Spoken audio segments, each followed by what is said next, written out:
Good evening. You are watching COVID for Two, broadcasting live from Champaign, Illinois, August 8th, Thursday, 2024, around 11 p.m. You may have planned to join me tonight for War Story, which is on the shelf behind me here. We were going to start a 3-day playthrough of that game, but I'm still recovering from COVID, and I thought that might be pushing it.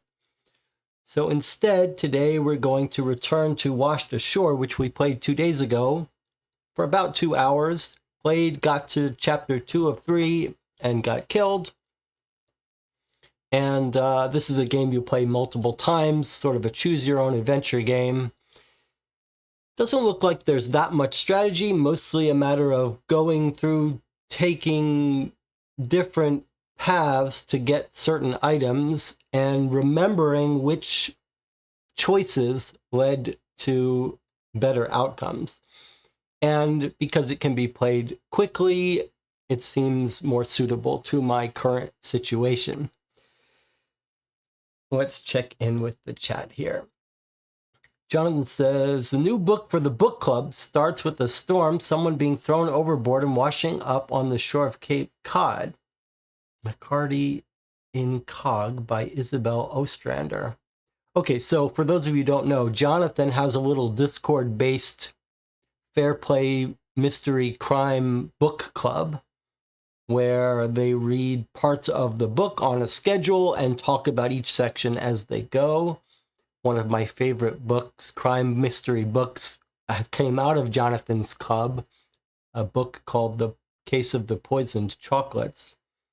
And so maybe I'll stop in and try to join for that next one. All right, well, let's just get started then. I've rescheduled War Story for next week. Hopefully I'll be feeling better enough by then to play it. All right, so let's open up Washed Ashore and return. I quite liked Washed Ashore. I think the main takeaway for me is there are a couple of games that you're meant to replay over and over again.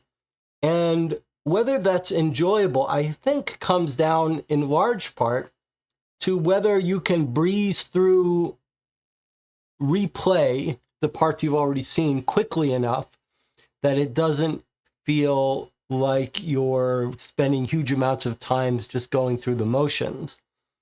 And Time Stories is another similar game where you're meant to replay things knowing how they're going to turn out. But Time Stories felt like that walked up to that line a bit. It didn't come down all that well on that line, where it felt a little unpleasant to have to replay it. But Washed Ashore so far has felt like it hasn't been too much of a burden to replay it. But now we're going to find out for real. All right, so let's go through the instructions again, just to remind myself. Basically, all of the 14 item cards go in their own pile. And then we're told to make this our counter card for chapter 1. We're told we can put it on easy mode by sliding these one step further, but we're not going to do that. We're going to play on normal mode. So here we are with energy 4, food 3, safety 3, nicely indicated by these white letters. The last time we played, we got up to chapter 2. We got a different set, a different card with different stats. So we know if we can make it to chapter 2, we're mostly going to reset stats. So it sort of doesn't matter. Stats don't carry over from one chapter to the next for the most part. So it doesn't really matter how high we can get these when we proceed to chapter 2. And in chapter 2, we died when one of these stats got down to 0. This says discard your hand and then read this card, and that was an ending. So the game says there are 13 endings. So if I had to guess, I would guess anytime any of these two main stats go to 0, you end the game. So that's ending 1, ending 2. And in chapter 2, same thing, 3 and 4. Doesn't look like your game ends if your safety goes to 0. So the best strategy I think we've cottoned on to so far is try to keep these two fairly balanced. There's no point in having one at 7 and one at 1. That's risking death. So just try to keep them both very high, and better to let this hit 0 than let one of these hit 0. Okay. Let's see.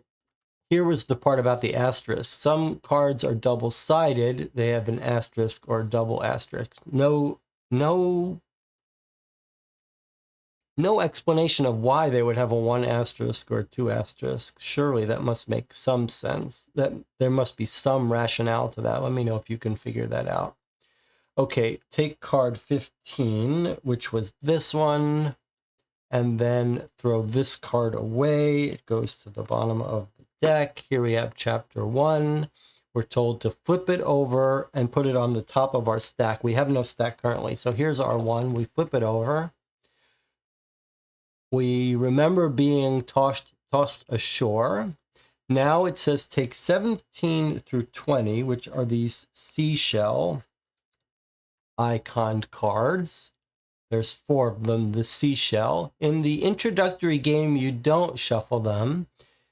Further games, which is today, we do shuffle them, but don't rotate them. Okay, this is now in our deck, at the bottom of our deck. This one's still on top, being resolved. Now it says, flip this and put it on top of this deck so that we don't peek at this deck. So here's our current pile, our current hand in random order. We've got our item cards. We've got our instructions. We don't need this. We've got our counter. I think we're ready to go. Looks like Anna has joined us for today. All right, anything else we need to do before we can get started tackling this card? Remember, we've got a stack of 4 in random order, the seashell cards. Maybe these are the gentle cards. Guess last time we played, I covered up this bottom half to keep the channel from peaking.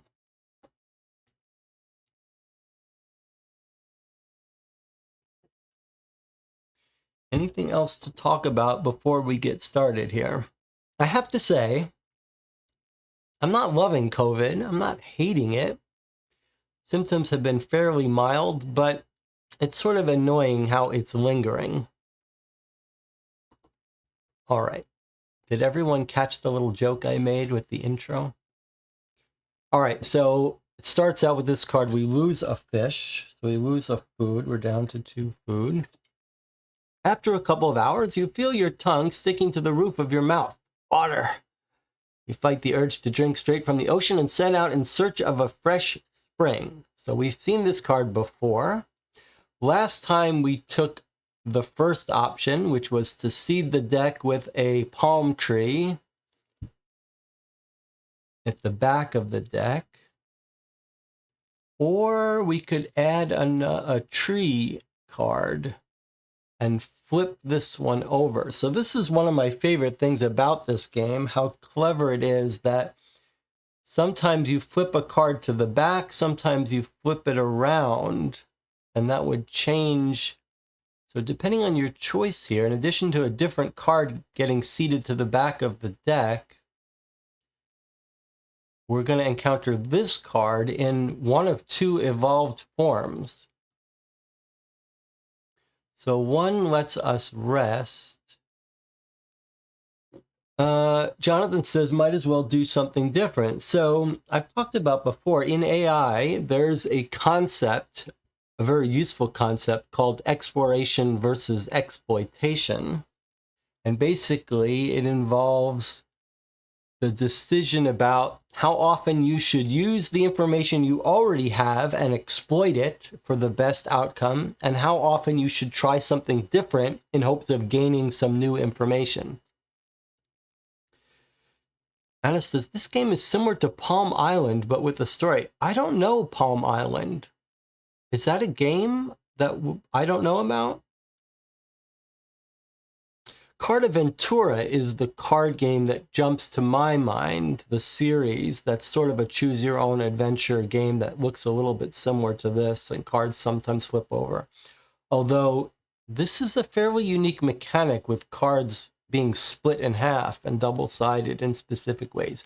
Okay, so we're going to try something different. So instead of walking along the beach, we're going to check out the palm tree grove.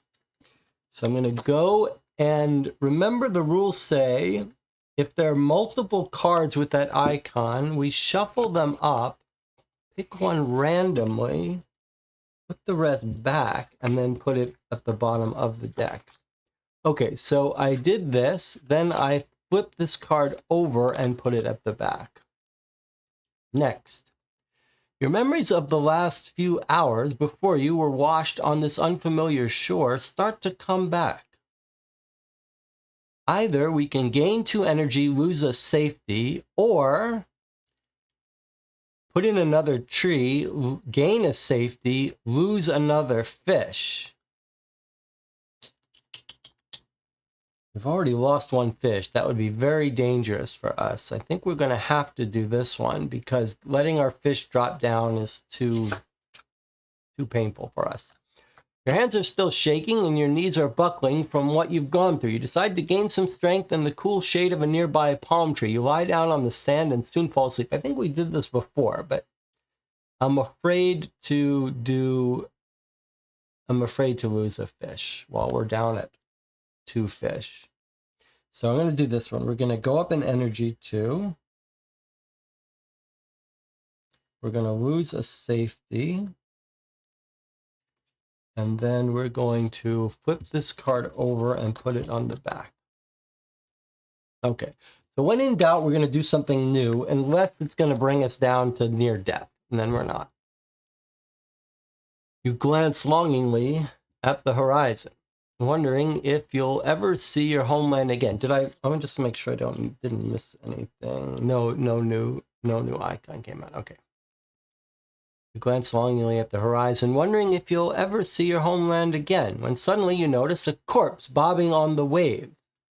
Now, last time we ignored the corpse, but then we got asked several times whether we had a logbook, and I started to wonder, is a logbook on this corpse, and it seems like it would help us quite a bit. So I want to go get that corpse this time, if we can. Perhaps this easy prey has already attracted sharks, but you still decide to swim and take a closer look at the body. What if it's someone from the crew? So there we had 2 chances to find this corpse. I think we ignored it the first time, and then it came back and washed ashore. So we could swim out for it now or wait for it to come back to shore, but let's just go right for it. And again, notice how these 2 different ways the card flips differently. So you're going to encounter, if you do this one, you encounter the corpse right away because it goes on the top of the deck and it flips this way. If we wait, we're going to encounter the corpse again when we get to the end of the deck. I really do love that mechanic, but we're going to go right for it. Unfortunately, this is going to bring our safety to 1. Pretty scary. But now we're going to tackle this corpse right away. So it flips this way.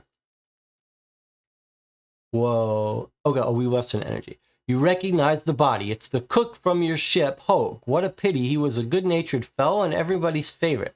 All right, so we just lost an energy. That's okay. We had plenty of energy.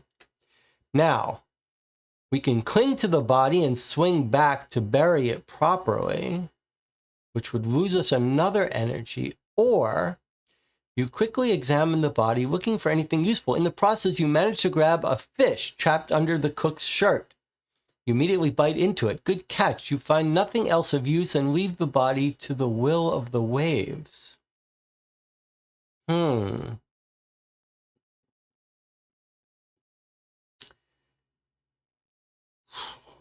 I mean, I don't care about burying the body.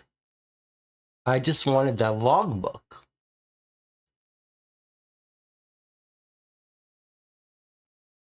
But surely this is, if we really thought there was nothing in the body, then this is much better for us to get a fish, which we need. But do we really believe that we're not going to be able to find something on the body? It feels like, don't look at this. It feels like we're in our exploration phase. Maybe we should hold out hope that burying the body is going to give us the logbook.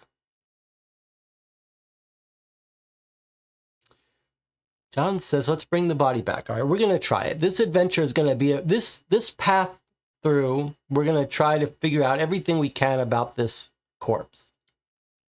All right, so we're going to try this top one, which seems very irrational, but maybe it's going to help us. So we're going to lose an energy, which is okay. We got plenty of that.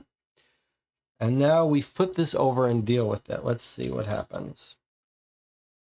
Finally, you drag the heavy body ashore and bury it under a pile of rocks. In the process, you find a knife in one of the boots.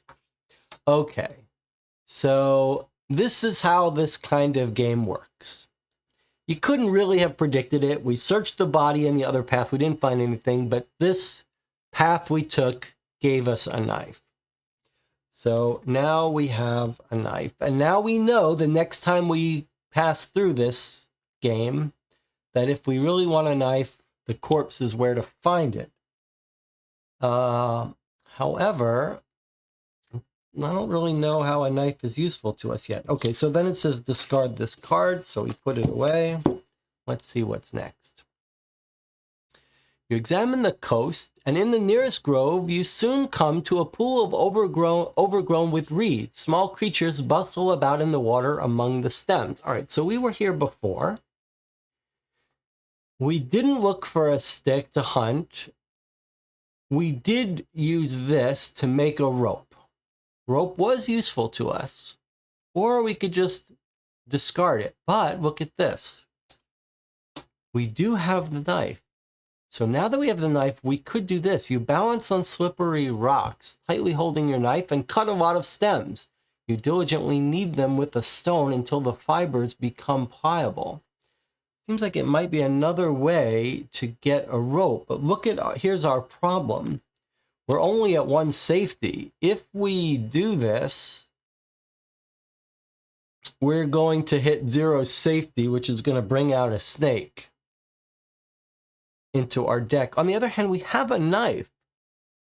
So maybe we're in a good scenario to deal with the snake.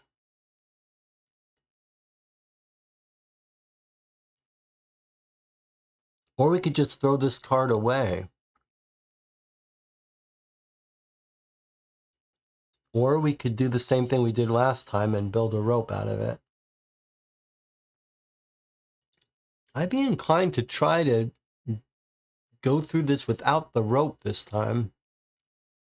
The only question is, should we deliberately take a safety wound and bring out a snake and see what the snake is like? Let's try that. We're in exploration mode. We're going to... Marlene says we should hunt instead. That's also going to bring out the snake. So look at these two differences. This is what's so interesting about this game. The hunting choice and the knife choice are almost the same, except the knife flips this way and we deal with it right away. This one flips it the other way and goes to the back. All right, so we're gonna do, let's try this one. When in doubt, pick the choice that lets us use our item. Then we can see how our items get used. All right, so we're gonna try this. Now, we are gonna go down to 0 here, which means we have to take a snake icon from the deck. Let's see how that works. We've not done this before. Where is our snake icon?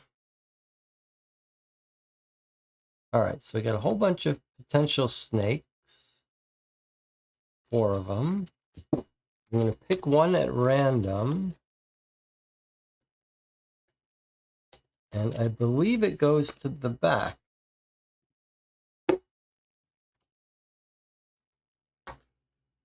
All right, so we hit 0, we brought out the snake, and now we reset to 3. That seems to be the intention. Now there's a snake we're going to have to deal with when we get to the back of this.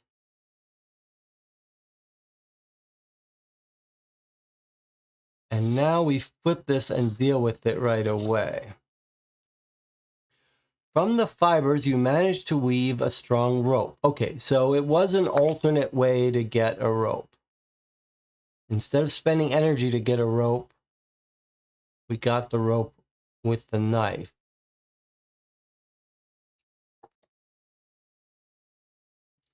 Two ways to get rope. Okay, well, there's our rope. Put that in front of us here. Then this card gets thrown away. But now we know a snake's coming for us very soon. Exploring the island, you enter a small grove. Its cool shade lures you in, and a soft carpet of moss and wind-blown leaves covers the ground. If you weren't so miserable, you'd believe it to be the most beautiful place in the world. All right, well, we don't have a knife and a campfire, so we can't do that. Someone pointed out on our last playthrough, we missed a choice we could have taken that said if you don't have this. But in this case, here we are. So we're lying down. In a matter of minutes, you manage to collect an armful of suitable branches, which you lay out on the shore to dry. Okay, this sounds like maybe we could build a campfire out of this. You lie down on a pile of leaves in the shade where you finally fall into a deep healing sleep. So, increase energy, decrease safety, and put this card in the back, or just bring out a tree and put this card in the back. So we're doing okay on energy, so I'd be inclined to do this top one rather than lose a safety. I don't know how many snakes we can handle, so let's do this top one. So we're going to bring out another tree at random. Put the other one back. He goes to the bottom of our deck. And then this card flips over and back. All right. Today you wander deeper into the jungle and even reach the foot of the hill that you saw from the shore. On the top, broad leaves of banana palms lean toward the ground under the weight of ripe fruit. Okay, so we lose a safety here. We do have rope. So look at, I don't think we've seen this before. The way up takes a long time, but once you reach the top, you finally satisfy your hunger. So we could gain 2 food, lose 2 safety, lose an energy. That would get us down to 0 again, which would be another snake. Or we could say it's not worth it. Or we look for another path. Or we use the rope to get to food, which is great. So this is a clear win for us. We're just going to do this right here. So we have the rope, so we're going to get 2 food, up to 4 food, pretty good. And we get rid of this card. Now, what was this card? This was just one of our shells. All right, next card in our deck. Thoughts of survival. Your need of food and water and a good night's sleep exhaust you, but you can't help wondering, did anyone else survive? Are they looking for you?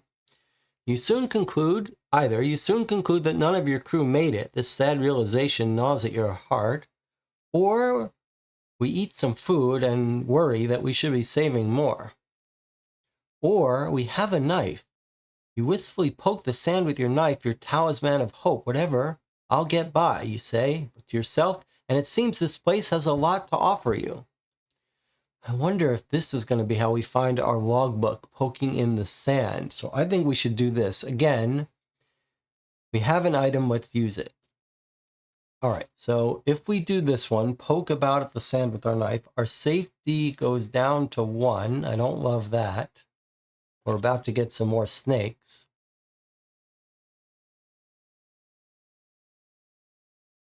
John says they're all the same. Oh, that's a good point. All right, let me undo this choice. Jonathan points out something. They're all the same.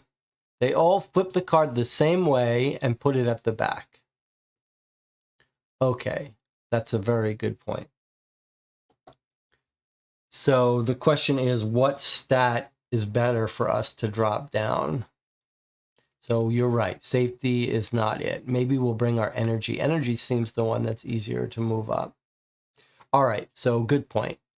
This is just different ways. Okay, so it's a clever part of this game. So I guess there's a little bit of strategy here when you've got this different options to get the same result. Okay, so I went with the energy one. This flips and goes to the back. Okay, here's our snake. Let's see how this goes.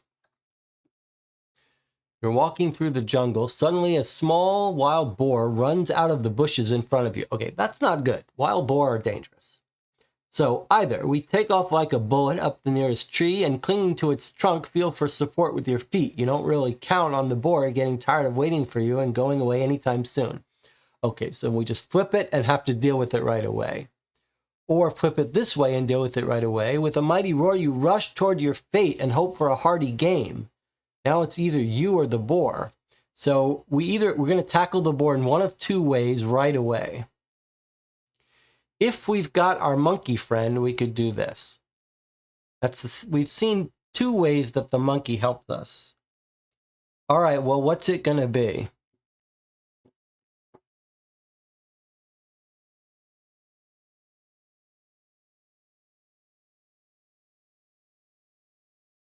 I mean, fighting a boar does not seem especially winnable, but we do have a knife.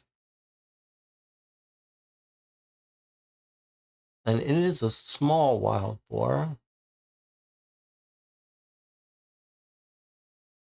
So if we climb up the tree, we're going to have to deal with it right away in some form. But what can we do to it from up a tree? Throw coconuts at it or something? What's better for us? What's more likely to survive?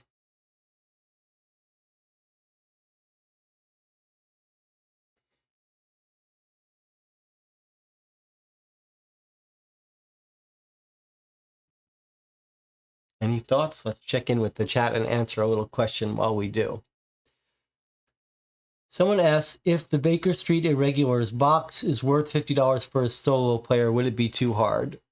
It is my favorite box. It's got a lot of gameplay in it. I would absolutely buy it and try it. No question about it. It's a good box to try for your first case. There are 10, 11 cases in the box. Play it, try it. See what you think. Anna says, I don't think a knife's enough against a boar, but who knows? How small is it?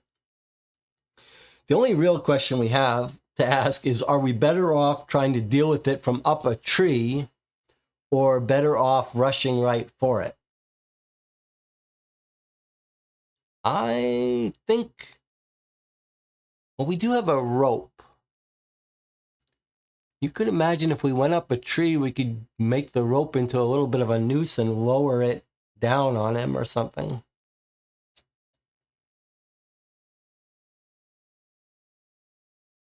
Or we could wait it out.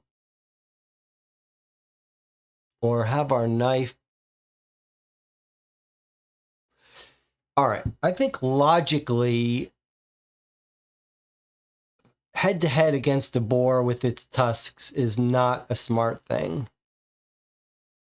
We'd be better off climbing the tree and then planning a fall-down attack on it. So let's try that. We go up the tree. Let's do this one.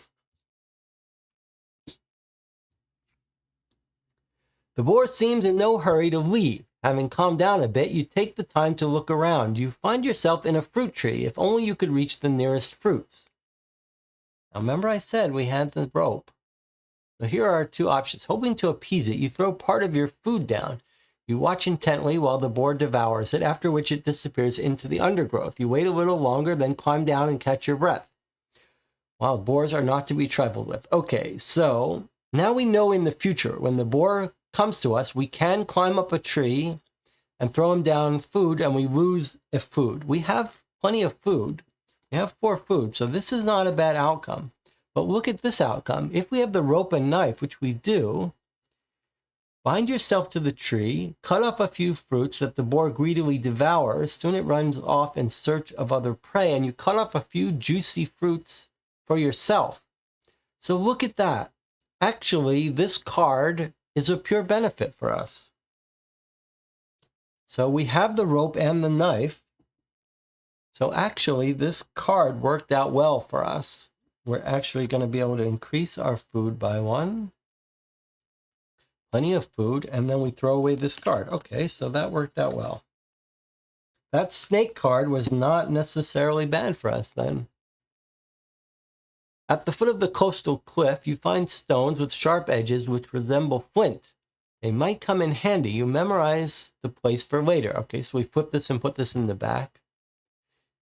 But since we have energy larger than 2, which we do, our energy is 3, we could look around right now for a suitable stone. But notice it's a different result if we wait for later or do it now, but it doesn't cost us anything. It's interesting that this doesn't cost us energy. All right, well, let's do this one. You find another piece of flint and use it to deepen the indentation in your workpiece. Then insert a strong, thick stick into it and fasten it with fibrous plant stems and narrow strips of fabric from your trousers to make a primitive axe. You're extremely proud of the result. So we made an axe. Okay, so we get the axe. We've got a lot of items now. An axe, a rope, a knife. However, we gained a safety. That's good. But we lost 2 energy, which is very scary because our game is almost over from lack of energy. And then this card gets discarded. I'm a little nervous about our energy. Among the trees near the beach, you find several fleshy mushrooms.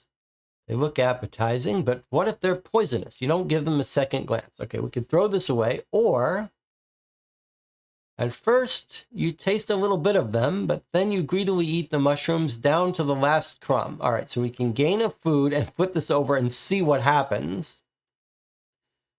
see if we get poisoned or not. Or if we have a campfire, we could fry the mushrooms, which we don't. So we currently have 5 food. So my inclination would be not to eat the mushrooms. It might be nice in the future to know how they know if they're poison or not. But with 1 energy, I don't think we should. So let's just discard, let's just ignore the mushrooms. Okay. Next up, you wake up to a new dawn. After the night on solid ground, your limbs are hurting, but oddly enough, you feel rested. So 2 energy, which is very good for us since we are low on energy. Now, this is the only card in our deck. Unless we've done something wrong. Okay, so here are our options. During your next hike, you plan to get to the other side of the forest. Or we can spend an energy, all right, we can afford that. Or after a hearty breakfast, you feel you can move a mountain. So notice that both of these flip this the same way. This one deals with it right away. This one puts it at the back. But with 1 card in our deck, they're going to have the same result. So lose an energy or gain an energy and lose a fish. Only with shelter, we don't have that. So it's a net loss of 1 in both cases. But probably for us, we're trying to balance our stats. Maybe this is better. That would bring our energy to 4 and our fish to 3. So let's do this one. So energy up by 1, fish down by 2. And then we flip it over this way.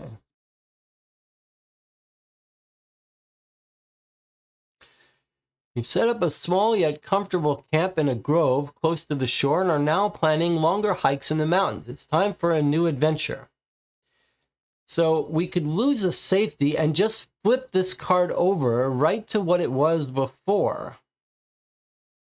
Or we start our new adventure by bringing 6 mountains in and lose an energy. Or we could bring a tree and 6 mountains and lose a fish.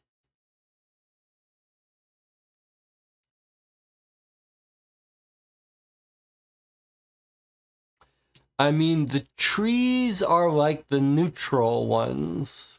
The mountains are the way off this place. And our energy is higher than our fish. So I think this is the one we want right here. Okay, so I'm going to choose that middle one. I'm going to bring the energy to 3.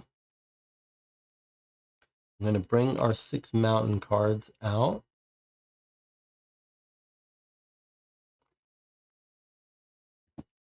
These get shuffled and put at the back of our deck. Then this card goes away. Okay, here we go. During one of your forays into the mountains, you conquer the highest peak. From here, a breathtaking view of the ocean makes your island seem just a tiny grain of sand.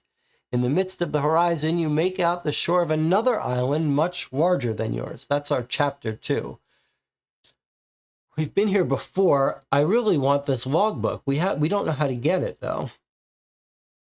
Okay, so we can either lose a food or lose an energy. Both our food and energy are at 3.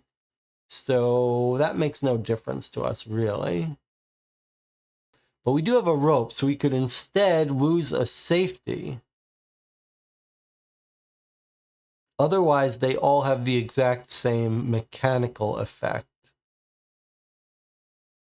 Except for the logbook, which we can't do. I guess if we had to choose, we'd rather have safety go to 0. Since they're all at 3, let's choose this one.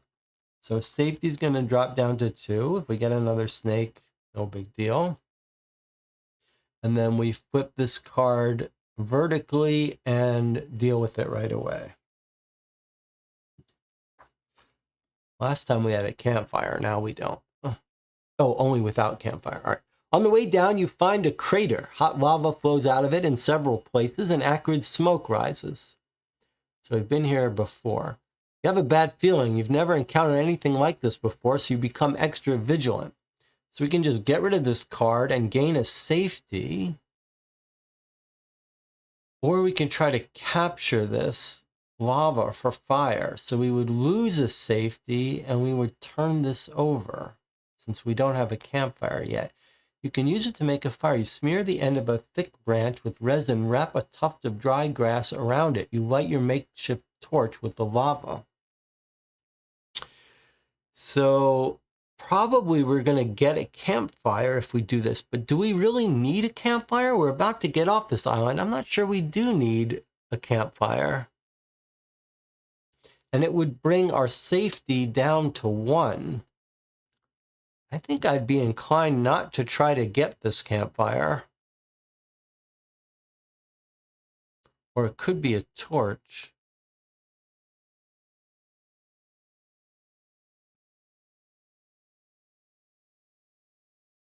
Yes, it could be a torch. Is it really worth it? I think I'd rather have the safety than the fire. But I'll defer to the channel if you strongly feel like you want this torch of fire. If we were starting on chapter 2, I would definitely agree with you to get that torch. But I feel like we're going to want to get off this island on a raft soon. And I'm not sure the torch and campfire is that useful to us. What does the chat think?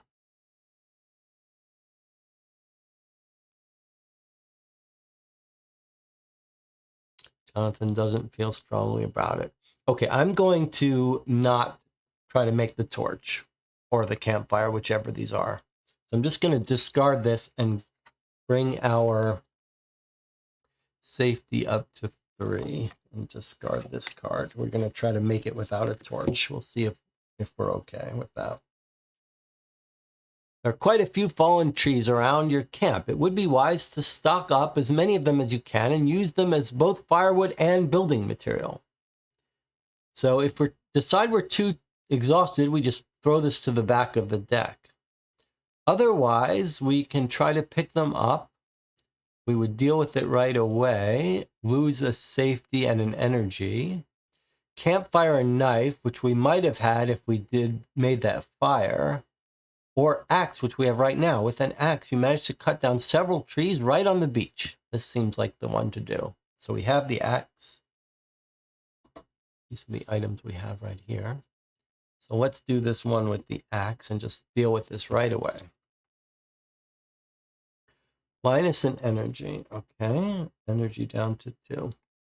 Finally, you managed to collect enough trunks to build something out of them, but it was hard work and now you need to lie down and rest. All right, so we get some more energy and delay this to the back of the deck. Or we could build a raft right now at the cost of an energy. Notice if we choose this one, we're going to encounter this card exactly as it is at the end of this deck. So we're just delaying dealing with this card if we choose this one. But it gets us an energy. This one costs us an energy, but we get our raft. Now we do have a rope. With the rope, you tie the trunks together. So this is how we got off the island last time. So we could do it now without even spending an energy. That seems like the thing to do. The only interesting thing is you could also make the case for just accumulating an energy and putting off the raft till we go through the rest of these cards.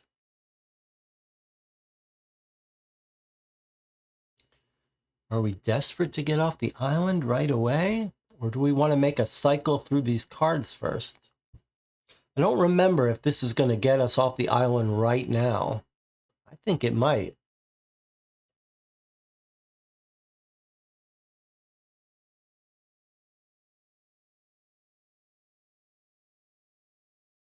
Remember from before, there was no real benefit from getting off the island with high stats. So we do have some leeway here if we think we might be able to find some item in the rest of these cards.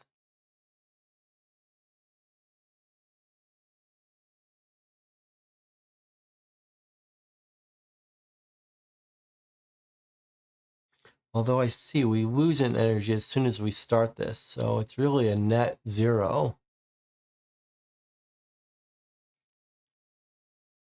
If we push it to the back.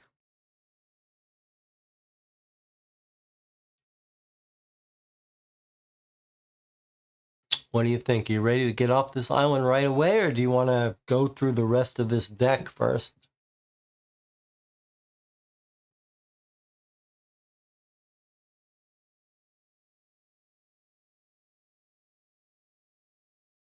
Any thoughts?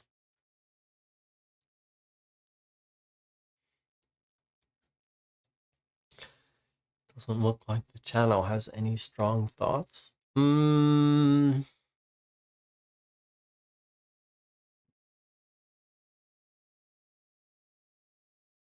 right, let's stay on the island. Let's try it. Let's stay for a while and push this to the back. Let's see if we can survive. So I'm going to choose this top one here, which is going to make our energy go up to 3.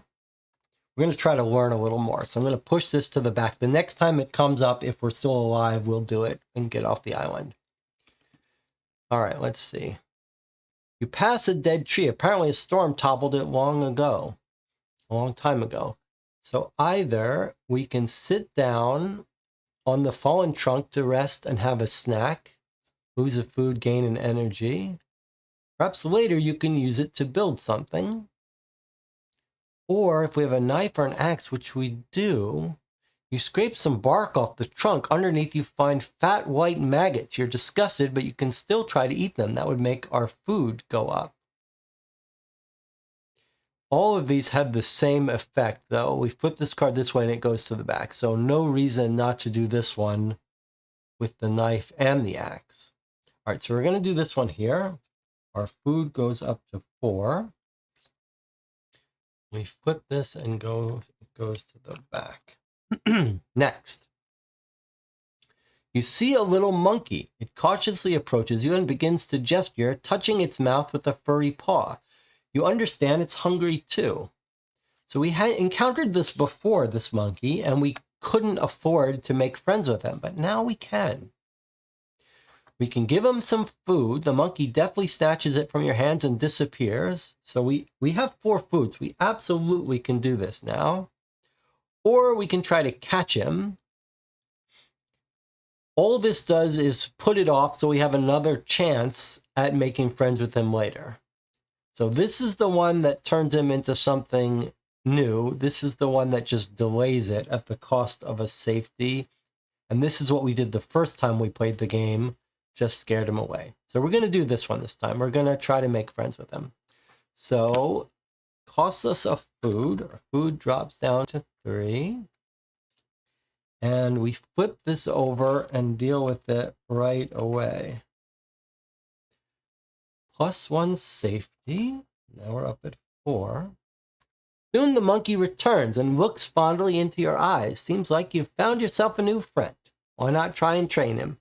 You decide to name the monkey Bodo. Okay, so here are our choices. You teach Bodo a few commands. Give him treats when he obeys. He seems very smart. You enjoy his company. Costs us a food, and we flip this around. Or you have no more food for Bodo, but you play with him, although you are certainly not as skilled in climbing trees and rocks. So we would lose 2 safety and an energy, which we can afford. Enough for today. Shoo, shoo. You affectionately wave the little tyke away. Okay, so we can just put him off for later. It hasn't told us to get the monkey car item out, so we haven't really fully made friends with him. This is a 2-part thing. So we have 2 ways to make friends with him. In both cases, mechanically, we're flipping the card over this way. And in both cases, it comes right on top. So I think that means we're going to make friends with him right away. So either we give him a food or 2 safety and 1 energy.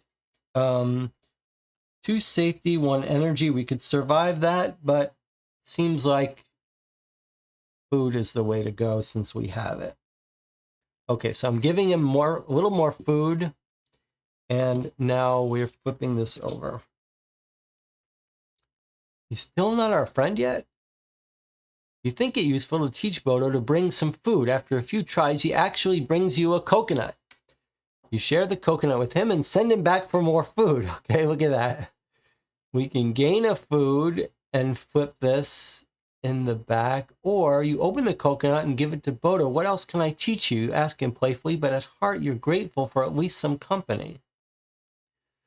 So we can either gain a food and then this card flips and goes to the back of the deck, or don't gain a food and get this card right now. Now this is important because we're going to try to get off the island before we cycle this card around. So I think we need to do this one, right? Because we're hoping to build that raft. And when we see that card next and get off, so we're hoping we don't have to actually go through this full deck again. So I think we're going to have to do this. Looks like Jonathan agrees with me. All right, so we gave the coconut to Bodo, and now we're just going to flip this. Gain a fish right away. Bodo brought you a coconut again. You share it with him. All right, so we gain a fish. You take Bodo in your arms, and he immediately climbs to your shoulder. From now on, you go everywhere together. Take Bodo. All right, so we found out how to make friends with the monkey, and here he is. Boy, he looks cute. And there he is eating his coconut. All right. Or we could also choose to wait. Just put this at the back of the deck. 1 coconut is not enough. You explain as best as you can to Bodo. You need him to bring more food. He seems to understand and runs off to the forest. So if you want, you could just keep cycling this back. Each time you would increase your food by 1. And then you have to get through the deck. So if this was your only card, you just keep cycling it through, getting a fish each time. So Bodo is a fish generating machine. But we're ready to leave the island. We have 3 fish. We think that's enough. So that's it. We've gotten Bodo and we're throwing this away. And now it's time for us to get off this island without suffering too much damage if we can. You scale one of the high mountains. There you hear hissing and gurgling. Hot water gushes from the ground, forming a steaming spring. The water tastes slightly of sulfur, like rotten eggs, but you don't care. On your way up, you got winded and thirsty. So we can gain a food, lose a safety, put this at back.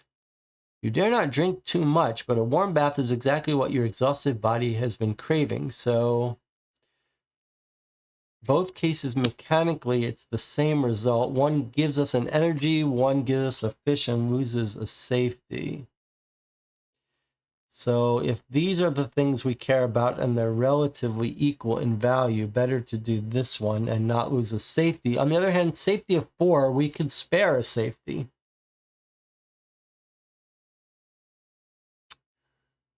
But I guess all things being equal, it would be, well,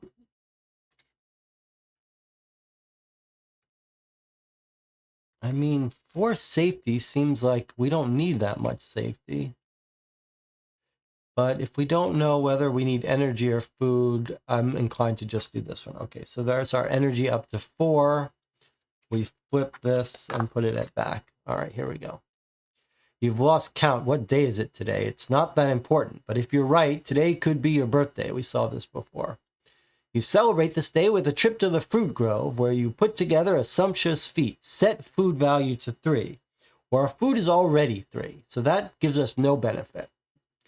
The thought amuses you. You put off your tasks and rest all day. Set energy value to 3. Okay, that's also useless.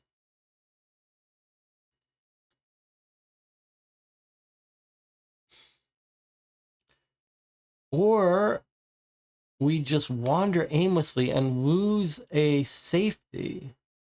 So this is a weird card because for us, this is all a step down. So we can either choose no result, flip the card, or don't flip it at all and deal with it later.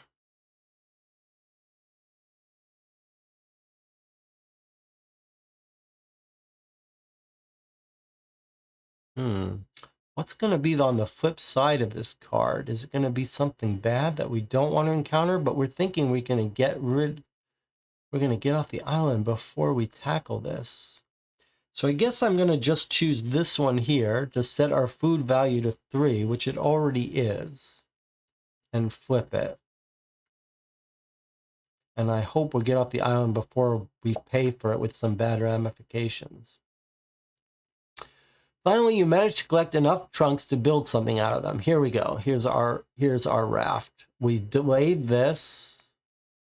We took this one last time to put this off. Now we're going to do this one.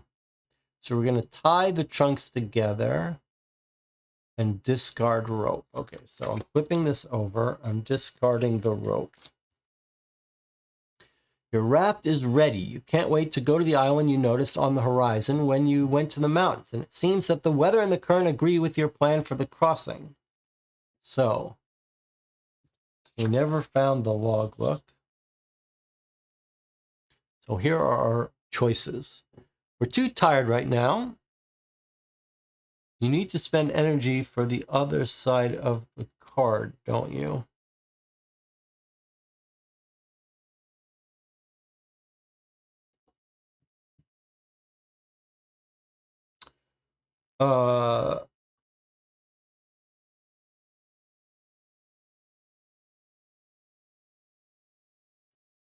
I don't know how to what you're saying, and I don't know how to undo it.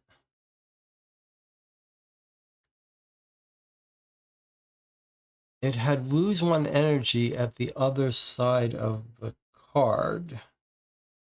Well, here was the card we had. I chose this option to set the food value to 3, which it was already at, so nothing happens. Then it flips over and goes to the back. And then we tackled this card. I see. You're saying I didn't do this yet. Okay. All right. So I didn't do, you're saying I missed doing that part. Okay, then I did this. All right, fine. All right, here we are. So here are our current stats. They're completely fine. All right, so we could rest, gain an energy, and just push this to the back. Or if we're ready, we can gain a food, spend an energy, and start on our journey, or do vice versa. And we don't have a logbook. Okay, so we're at 3 stats either way for both of these. So it's just a matter of whether you want more food or more fish. It doesn't seem to make a difference. It feels to me like it's easier to get energy in this game than food. So let's choose this one here. I remember we talked about this on our last trip, but I don't think it made much of a difference. I'm just going to choose this one here. So we're going to gain a food, lose an energy, especially if we're taking the monkey with us. He may need to be fed with food, so better to have some excess food. Okay, and then this flips this way. Minus another energy. Oh boy. You are afraid to lose the familiar. All right, this is a little scary because I've now dropped down to 1 energy. You're afraid. Let's remember this for next time, that energy is what we need. You're afraid to leave the familiar coast, but new adventures and new land await you. The boundless expanse of the open ocean greets you with the seagull cries. Waves splash against your raft. Discard shelter, tent, rope, and campfire. Okay, we already had discarded those. leave the rest of the items. So look, we're bringing with us onto chapter 2 3 items, which is nice. But let's make sure next time when we start out on our raft, probably we'd be better off, like, don't risk getting energy too low because you lose it here. All right, and then this says discard our entire hand and take 36. Okay, so let's get our 36. We'll start up chapter 2, then we'll take a little break, as Jonathan says. Okay, so 36 is the start of chapter 2. Okay, so it says remove the marker clips from the chapter 1, taking into account your food value. If you had 3 or more food, then we start out with some extra food. So let's see. So our food is 3 or more, so that's going to be good. So we take off these markers, we put them here, and we remember, since we had more than 3 or more, we move the clip from here to here. Maybe it wants to be this way. Okay, and the rest of them, if we had the, we put, I guess it says wants them all here, and then it lets us, okay. We start them all on default here, and then it says if you had more than one food, we go to this. If we had an altar, we would move this one here. Okay, so having some extra food starts us out with a little better well-being. Everything else is just default. We didn't even see an altar, so we have no idea how to find the altar or what that would get us. All right, I don't like how low this is. Trust. Last time we died from trust. So let's get our trust up a little higher if we can. All right, so this was chapter 1. We're done with this. Okay, then flip this card, put it on the table.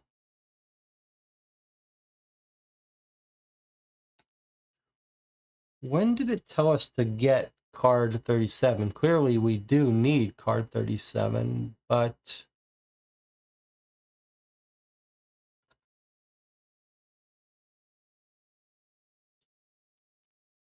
did I miss where it told me to get card 37? Chapter 2. All of our discontents for what we want appear to me to spring from want of thankfulness for what we have.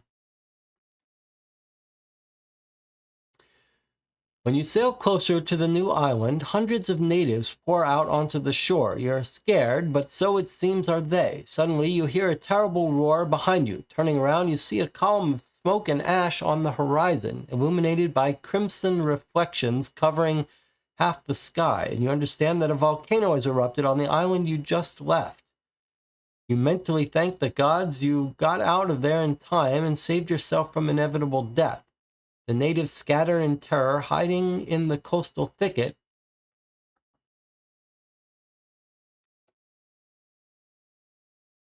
As the ground beneath them begins to tremble, just as suddenly everything calms down and your raft gently bumps into the sandy shore. You pull the raft out onto the deserted beach, contemplating what to do next. Jonathan says, there is a card 37 symbol on the card where it was telling you how to set up the parameters.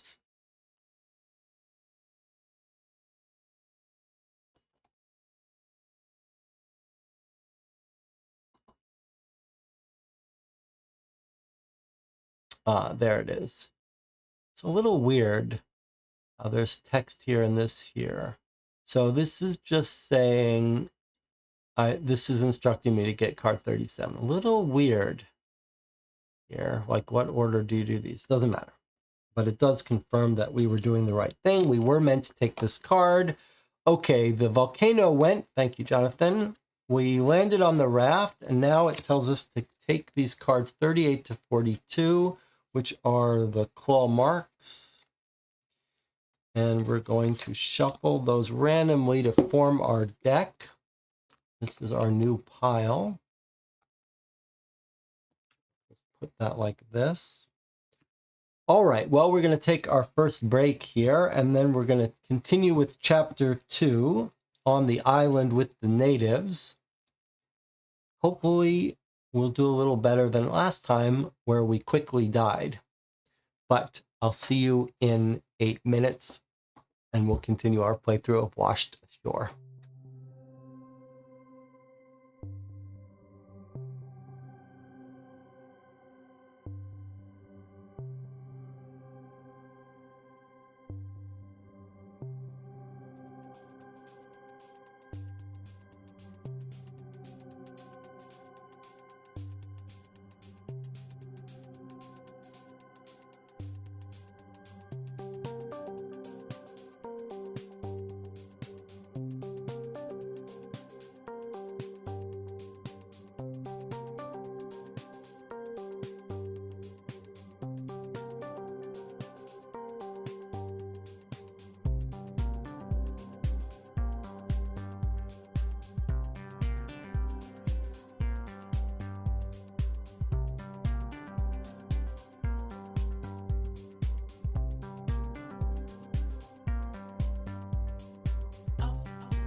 We're back. You're watching COVID for 2. We are playing Washed Ashore. This is our second session through. We've made it to chapter 2, much like we did in our first session.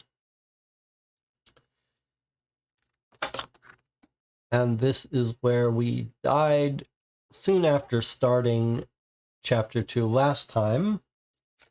Our trust level is low, and this is how we got killed last time. Our trust hit 0. So if nothing else, let's try not to die from this. Let's try to get our trust up. However, this time we have an advantage. We've got a monkey who's our friend, and we've got an axe and a knife. I'm hoping that we could give these away to make friends with the natives. The art in this game is quite beautiful. Fits very well with this theme. Who is the artist here? Who needs to get given credit for the artwork?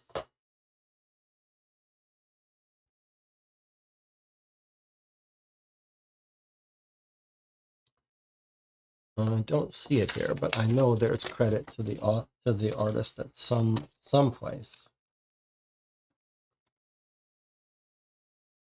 Game designer Johan Krenner, illustrators Elena Namova and Anastasia Durova. They sound Russian. Art director Anastasia Durova, proofreader Anastasia Gubanova. Looks Russian. Looks like a Russian production to me.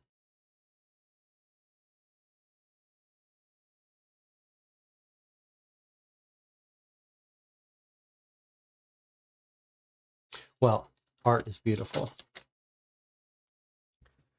All right. So we've got our cards. Our 5 bear cat claw cards have been shuffled up and put in here randomly. And now we begin. You go into the jungle, but not too deep. You don't want to lose sight of the shore. Frightened by unfamiliar sounds, you return to the beach. In an open space, hundreds of eyes seem to be watching you from the bushes. You understand that eventually you'll have to meet the natives face to face. You head toward the bushes, hoping to find them there. All right, so you can try to face the natives right away. We flip this way and we put it right on top. Or you return to the raft and drift along the coast to the other end of the island, from where you try to explore the coast again. So we could just push this to the back.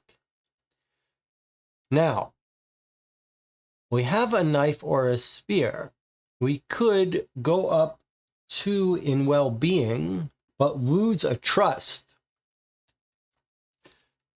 Well, we can't afford to lose any trust. That's how we died last time. That's unfortunate, because I wouldn't mind the well-being, but we surely can't risk this. So it's either dealing with the natives right away or dealing with them after we finish going through the deck.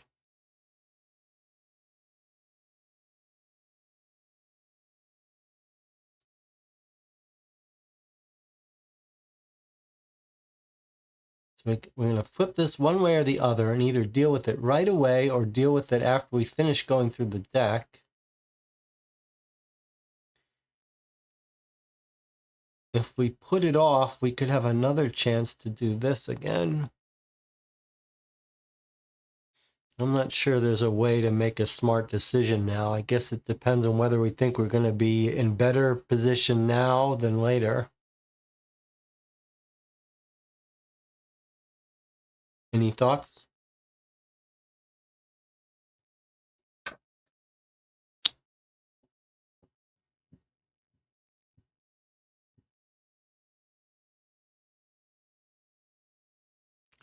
I mean, I guess I'd be inclined to deal with this right away. Most of our stats are good except for trust. And we do have a spare trust. Better to deal with it right away. Okay. Let's just do the top one and deal with it right away. You make your way through the bushes and find yourself at the top of the hill. Let me just make sure I did that right. Yes. Make your way through the bushes and find yourself at the top of a hill. Down the slope, you notice a hopping bird. Clumsily, you try to catch it. It jumps away from you again and again until you stumble and fall into the bushes, where you accidentally find its nest. You treat yourself to the raw eggs. Okay, so we can gain a well-being and deal with the flip side of this later. Or gain 2 trust, lose 2 well-being, and watch the bird hop. Or kill the bird with an axe. In all cases, we flip it along the short side and put it at the back. So mechanically, they all have the same result.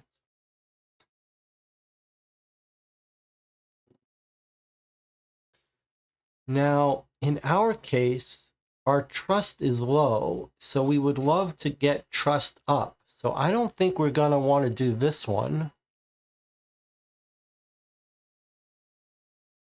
But the question is, would we rather have this net gain of well-being or risk our well-being going down to 2 just to have our trust go up by 2? And you can see this is a net +1, net 0, net +1. So getting this net 0 feels like the least efficient of the actions. On the other hand, it's what we really want, our trust.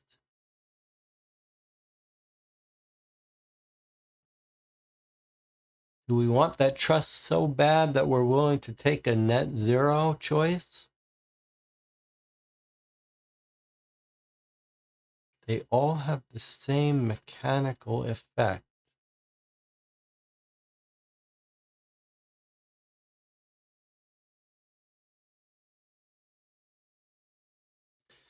The problem with this one is that it essentially just reverses these positions, right? Trust goes up to 4, but well-being goes down to 2. So we've just swapped That doesn't feel worth it to me. Like now our well-being is at as high as risk as our trust. So I think logically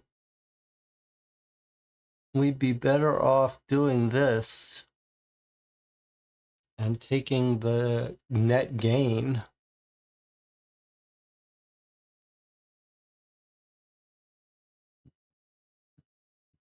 Although I do like the idea of not eating this bird's eggs, but mechanically it seems the same.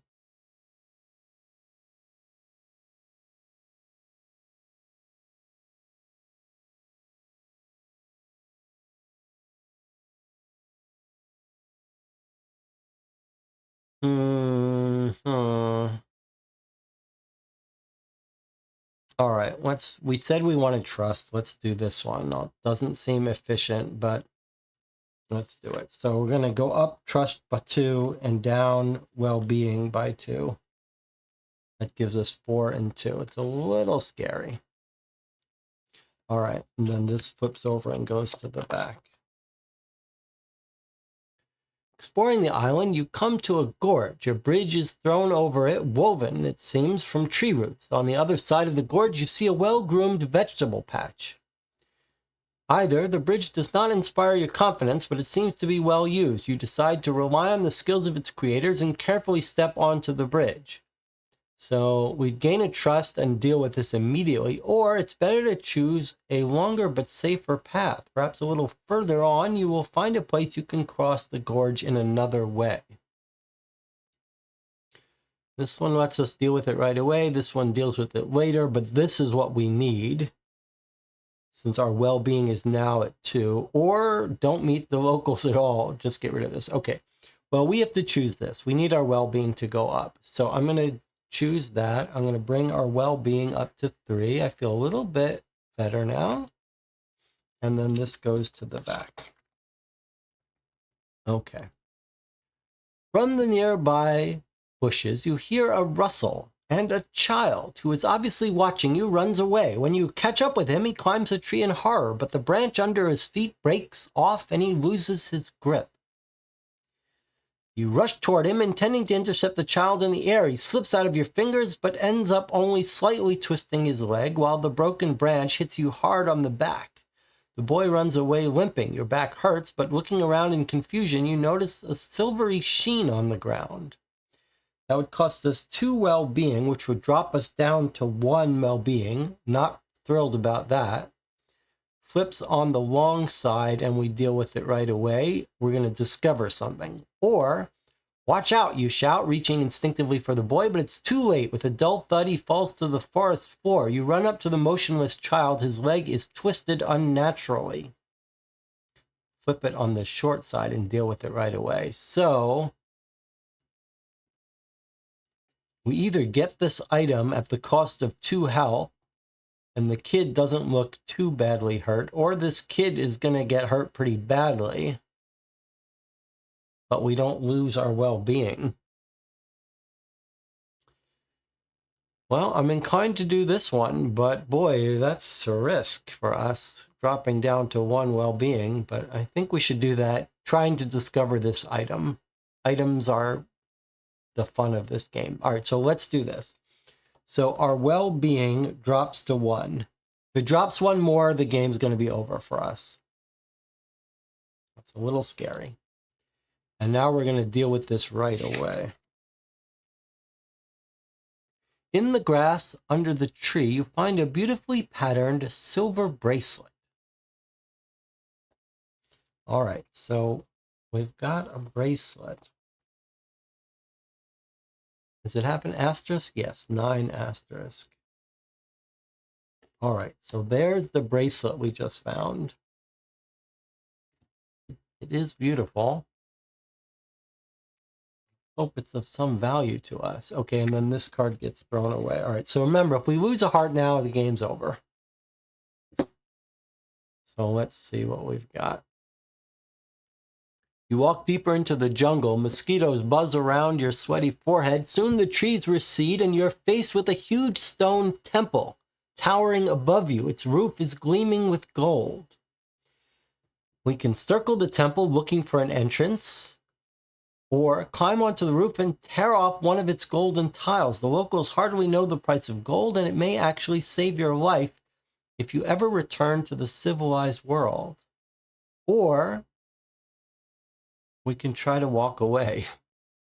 Now, we can't do this because our well-being is at 1. If we did this, we would die, we think. So it's really between these two.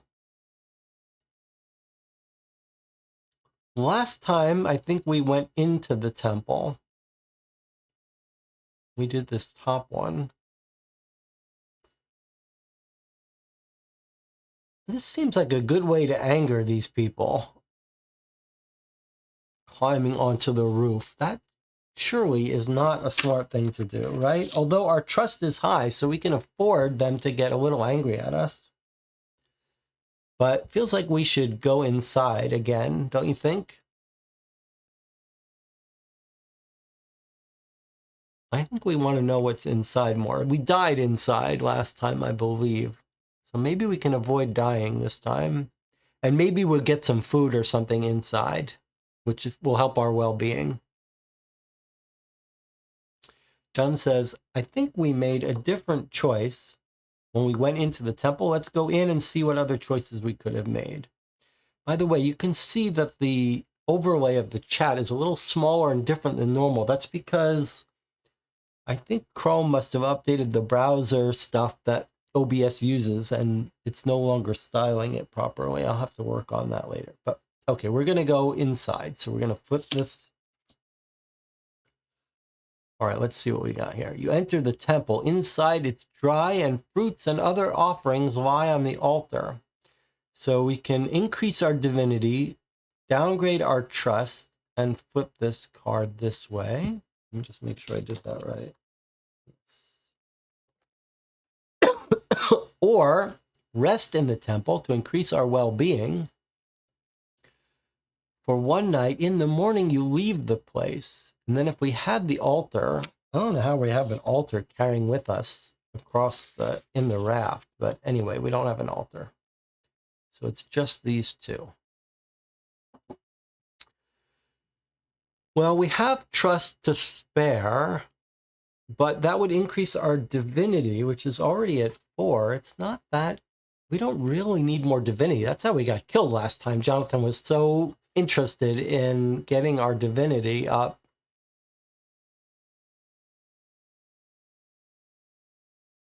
But if you rest in the temple for well-being, which we really want, then we just throw this card away. So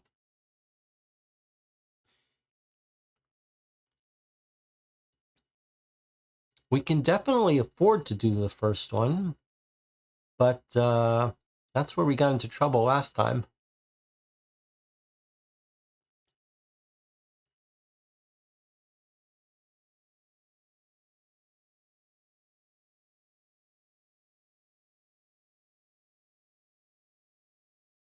All right, so we're going to leave and not do what the altar lets us do. If we stay here, we have a chance to do the altar stuff. You really want to give up this altar? Because this card gets thrown away if we do this second option here. We're never going to see what we could do in the altar, although we died last time. But now we would survive it.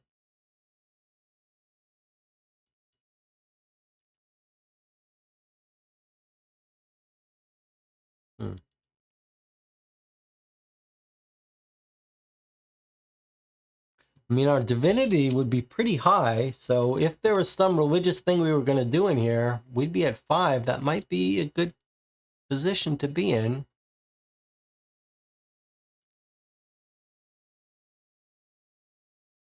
All right, we're going to explore the island more. We're going to take the second choice and not do whatever's in the altar. So instead, our well-being is going up by 2, and we're just going to throw away this card.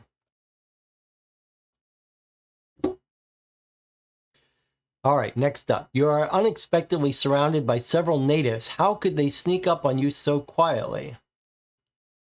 Trying not to panic. You act on a hunch and break into a dance. All right, so we did encounter this before, and the dancing worked out pretty well for us.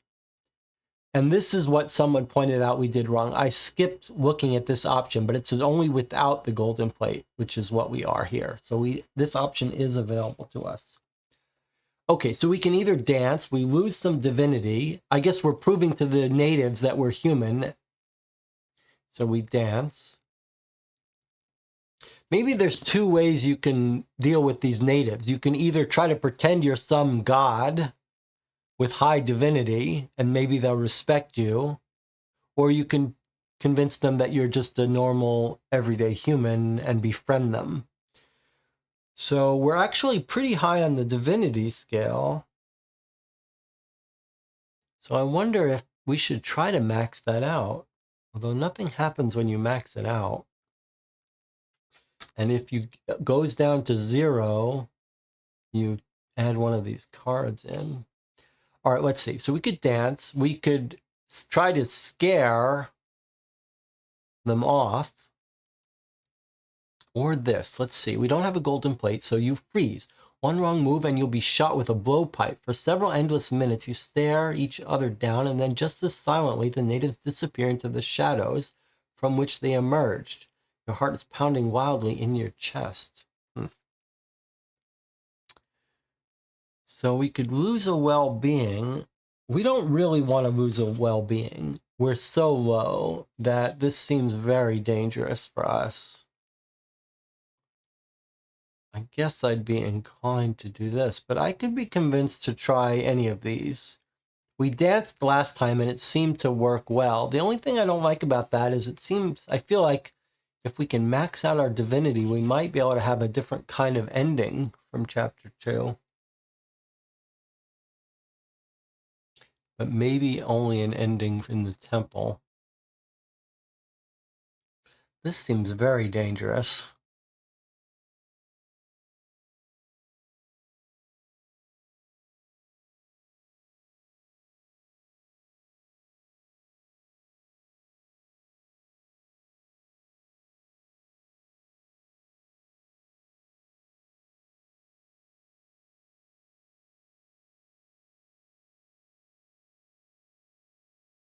What do you think?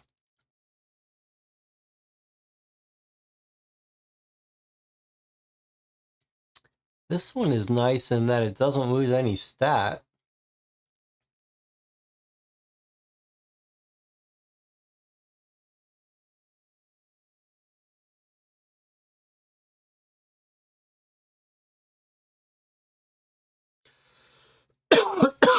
Marlene says, do the dance again. Anna says, cruel idea, pretending to be a god.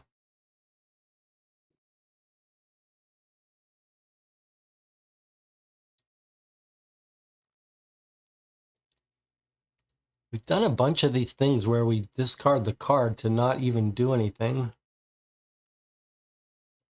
I guess this is the most risky one because we lose a heart.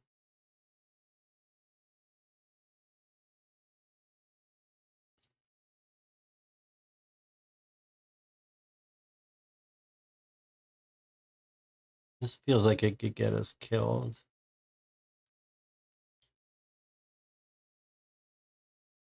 Shall we dance again? We danced last time, though. Do we want to try something different this time?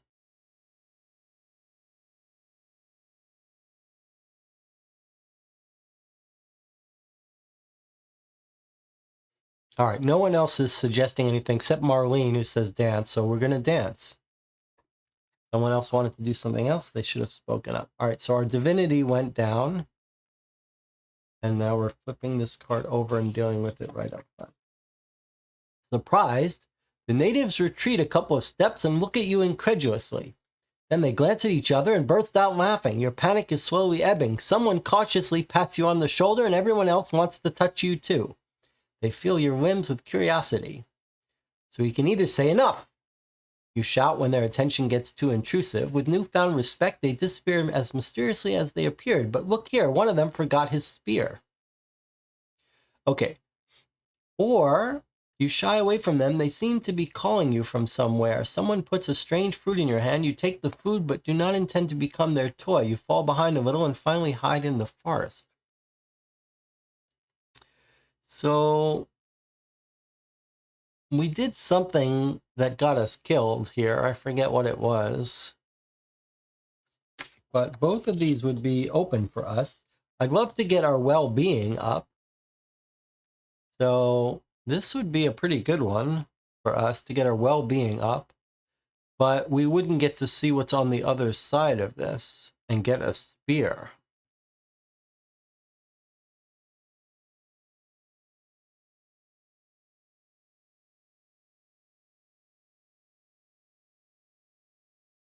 The question is, do we want that spear badly enough to take a loss of divinity? Or would we rather lose, not get the spear and get the well-being? We have an axe and a knife. I'm sort of inclined to do without the spear. On the other hand, I do want to see what's on the other side of this card rather than just throw it out.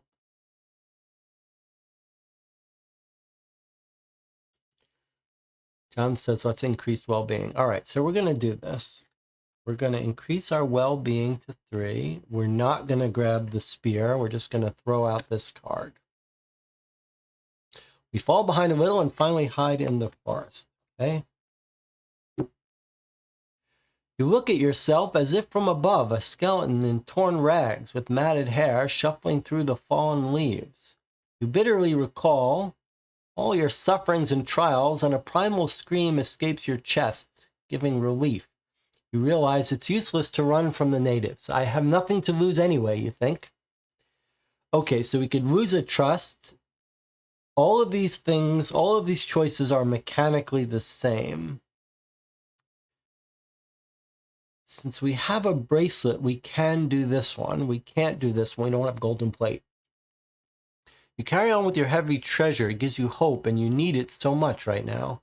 So you can either lose a trust or lose a heart. Lose a well-being.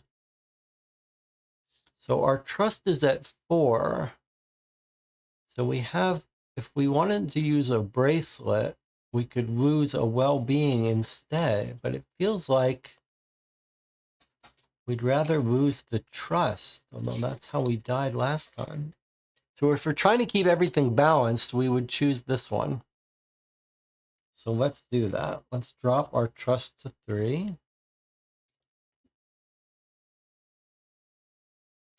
Mechanically, they're all the same, though. All right, so we flip this and put it on back.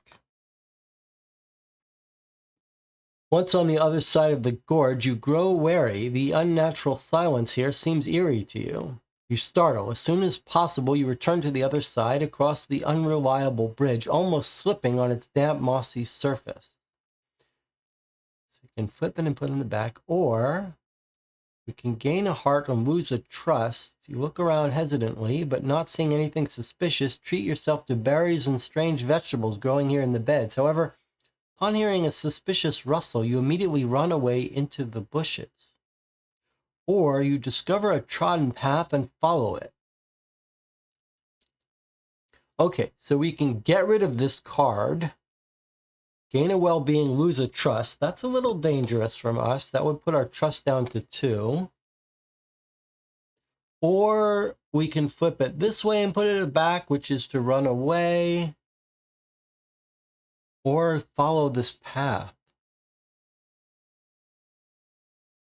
All right, Jonathan says, let's follow the path. All right, so we're going to flip it this way and put it at the back. There's only 2 cards in this deck now. You find a stream.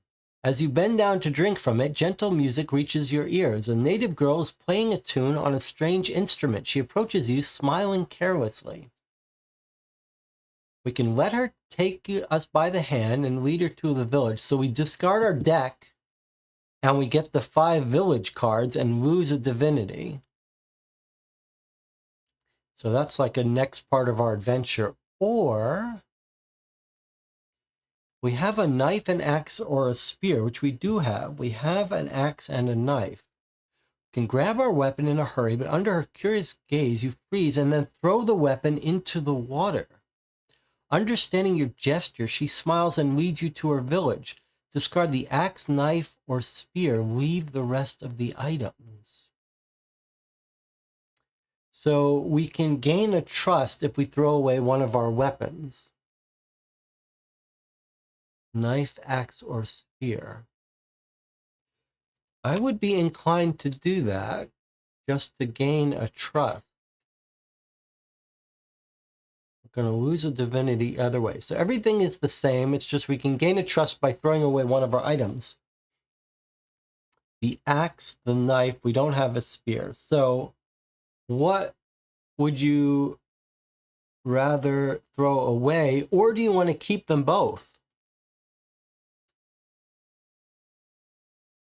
We could keep them both and not gain a trust, but I'd rather have that trust.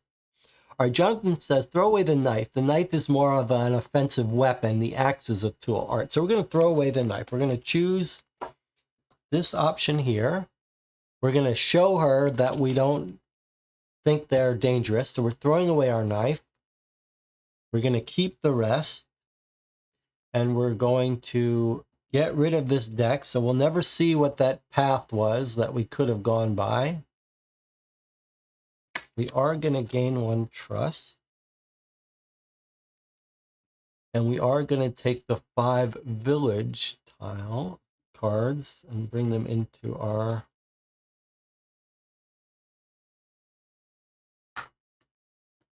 Okay. So I will shuffle these up. Okay, then these cards get thrown away. Cover this up. And also, the last thing was that we lose a divinity. Okay. So our divinity is now at 2. And we are ready to begin in the village. You guessed that these people consider you some kind of deity or their messenger or something like that. You can see the benefits in this. As long as they're afraid of you, they probably won't hurt you. You demand food from them and maybe your own hut. Okay, so we can do this. This is a big misunderstanding. You try to clarify the situation. Okay, so we can drop our divinity down to 0. Increase our trust. But look, if we drop our divinity down to 0, then we're going to have this card added to our deck. Only with the knife or spear, which we just got rid of. To prove you're human as they are, you cut your hand. Everyone looks at your bleeding wound with curiosity, but it seems to impress them even more.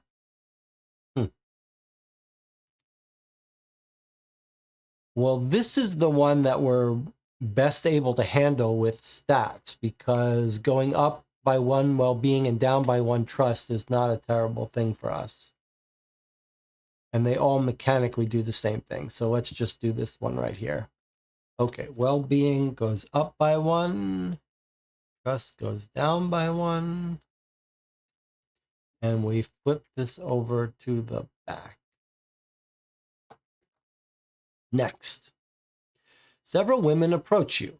They tie multicolored ribbons with shells that rattle with every step around your ankles. They're a little uncomfortable with the ribbons on your feet. Besides, should you try to escape, you would be quite easy to follow due to the noise they make. You take them off as soon as possible. Or you leave them even though the sharp edges of the shells scratch your legs. You're trying to fit in and don't know the local customs yet. Okay, so they have a different effect. This one costs us a well-being, but we're in pretty good shape with well-being, so I'd be inclined to do this one and not anger them. So let's do this one down here. So I'm going to drop our well-being down to 3, and we're going to flip this over. Okay. A curious old woman with a basket approaches you. She babbles incessantly, occasionally snacking on nuts and dried fruits from her basket. We can either snatch the basket and greedily devour its contents, or try to talk to her. We don't have a golden plate, and we don't have simple words, so we can't do the other things.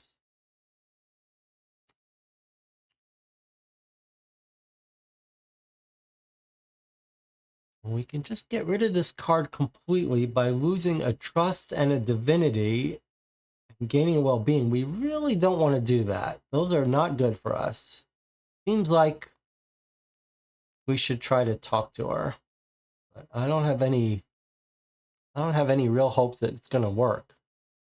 But it feels like that's the move to make. All right, let's do that. So we lose a well-being, which brings us down to 2. You repeat what you think are separate words, hoping to learn at least a few phrases of a language you don't know. She cackles at your awkward attempts. You're embarrassed, but try not to show it. You move away from her, convincing yourself with time you will succeed. So we can just flip this card and move it to the back. So maybe by the time we recycle, we'll have learned a couple words. Or we could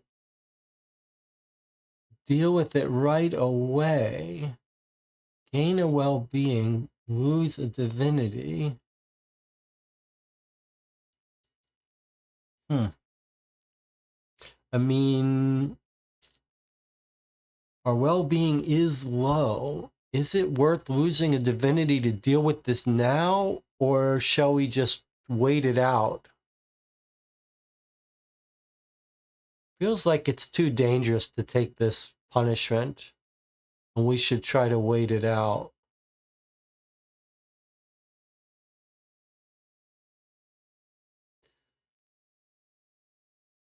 Assuming we're going to go through this deck. I think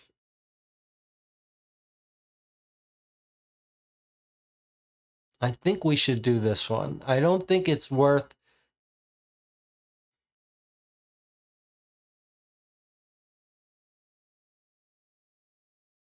Although I would like the heart.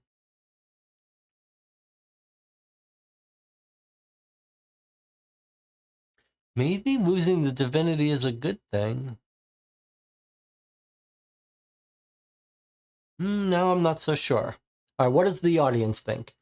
You want to deal with this right away at the cost of a divinity, but that would bring our divinity to 1 and our heart to 3, or just shove it in the back of the deck and deal with it when we cycle through. We have quite a lot of cards, though, to get through before we do it again.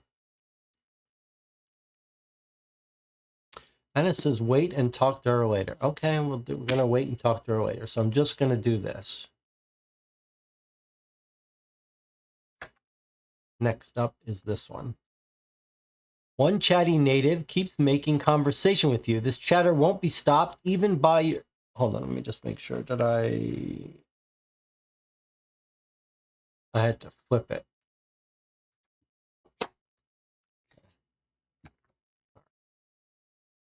One chatty native keeps making conversation with you. The chatter won't be stopped even by your fatigue and wariness. So we can either try to figure out what he wants. If we had difficult words, we could do this. We do have the bracelet, though.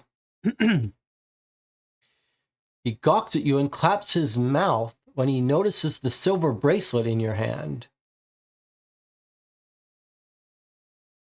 This is fun. Okay, so we can either flip it on the short side to tackle that right now, or we can gain a trust and do this. But it feels like we should do this, right? Because how often are we going to have a place to use this bracelet? So let's do this bracelet one. So our trust is going to go up to 4. It's nice to have a lot of trust. And now we're going to flip this and maybe give him the bracelet. +1 divinity. That's good.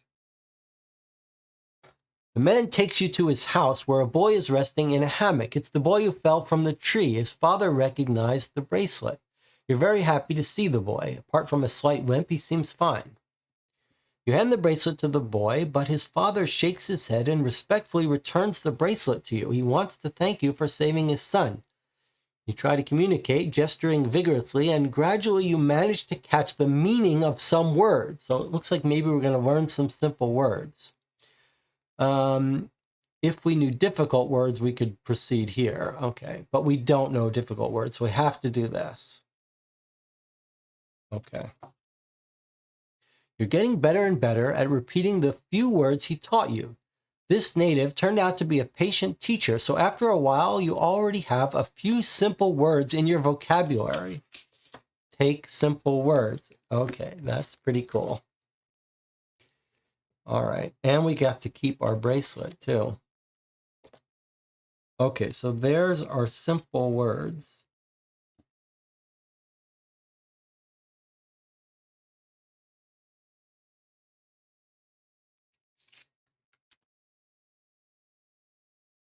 And then this card gets discarded. That was very cool.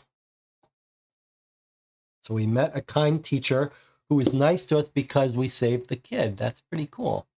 A plump man adorned with feathers approaches you, surrounded by brightly painted warriors. You immediately recognize him as the local chieftain.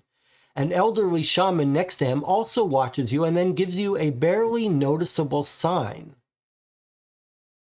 Gulp. You decide to immediately contact the chieftain. He doesn't seem hostile to you, but his guards are a little too nervous for your liking. Or you bow respectfully to the chieftain, but first decide to address the shaman, showing him your reverence. All right, well, I don't know how to decide between these two options. An elderly shaman next to him also watches you and then gives you a barely noticeable sign. If there's any logic to this, it might be based on our divinity, but our divinity is smack in the middle. So it could go either way. Like if we were if our divinity was 6, then I would definitely say, let's talk to the chieftain. Talk to the shaman. But right in the middle, I don't know. Jonathan says, talk to the shaman. Anna says, talk to the shaman. Okay, then that's that. Sounds like the group wants to talk to the shaman. So we bow to the chieftain. We first address the shaman, showing him our reverence. Okay. The shaman greets you and beckons you to follow him. He sits down in front of the entrance to his dwelling and gestures for you to sit opposite him. You're uncomfortable with the gathered crowd, but you don't dare disobey the shaman. We can either ask for something to eat and be given some food, or we're too proud to beg for food, so you watch as he slowly fills his pipe and blows smoke in your face while chatting. You don't understand a word, but you feel enlightened in a way. We don't have the altar, but we do have Bodo. The shaman points to your monkey and says something sharply. Oh boy. That's scary. Does he not like the monkey?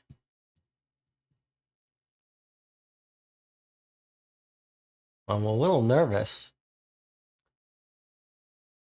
Well, we don't have enough well-being at 2 to do this one. That would be far too risky. This would not be a bad thing, but that both of these all 3 of these end the card. It's only this one that this card continues. So clearly we want to do this exciting thing. All right, here we go. We're going to do this thing. Let's hope it doesn't backfire. Oh. Hissing and screaming, Bodo climbs the nearest tree for protection. An obliging native quickly brings a bowl of mealworms to calm your angry little friend. Those present are obviously embarrassed to see you eating from this bowl and rush to present you with more traditional food. It fills you up, but you're not sure you like it better. However, you seem to have received the blessing of one of the two most powerful members of the tribe. That's a little weird.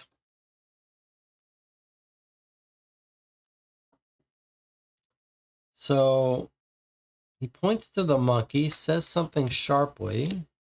Bodo ran away. And they brought us food.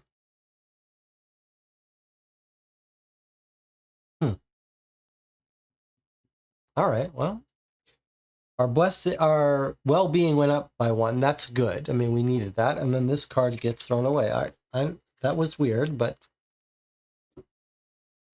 still worked out for the best.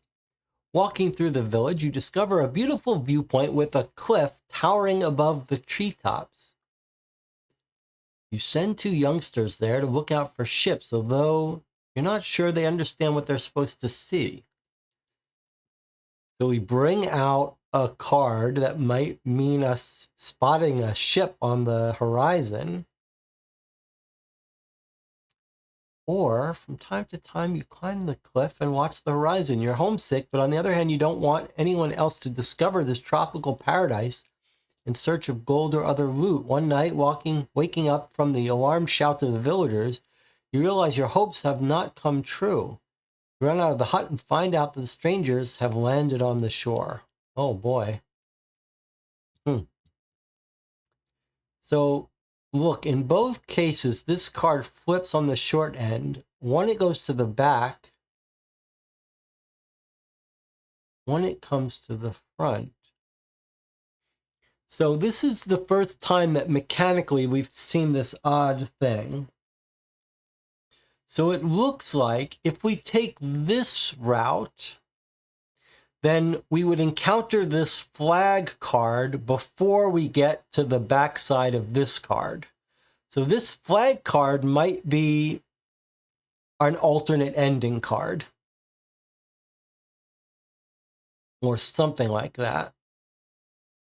Whereas if we choose this option, we're going to tackle the back of this card right away. So it feels like the back of this card is what's going to get us into some new stage of the game, maybe the 3rd chapter. And if we take this option, we delay it and we face this first.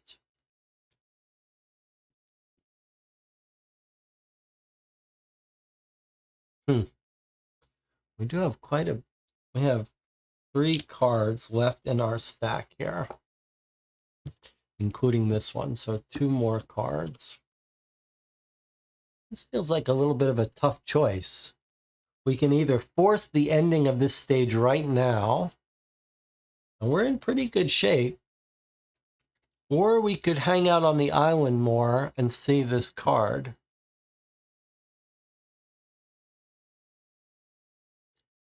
And it says, take this card and delay it.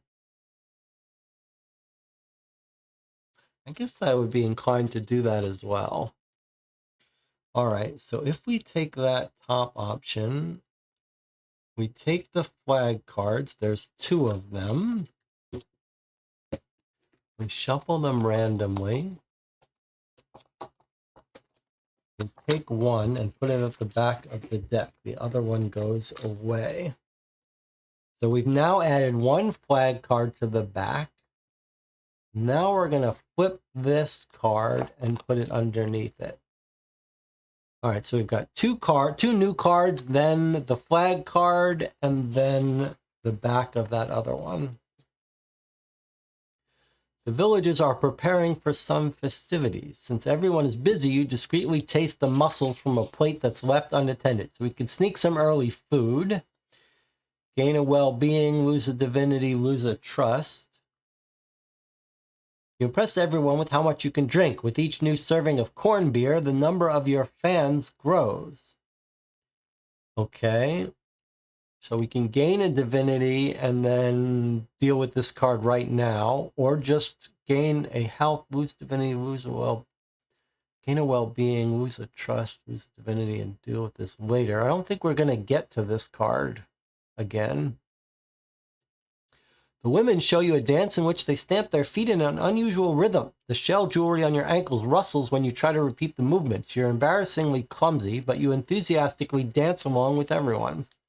So we can just get rid of this card to gain a well-being and lose a divinity. I don't know. This divinity thing is very odd.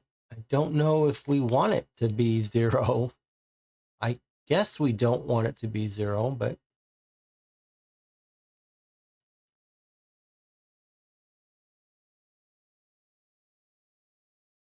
our well-being is 3. We don't really, doesn't feel like we're desperate to have it go up. If we push this to the back, I don't think we're going to see this again. I don't think we're going to make our way through this entire deck again. I think we're going to be on to the next stage. So this is just as soon as, this is kind of like killing it off. But we could get drunk and then face the festivities right away.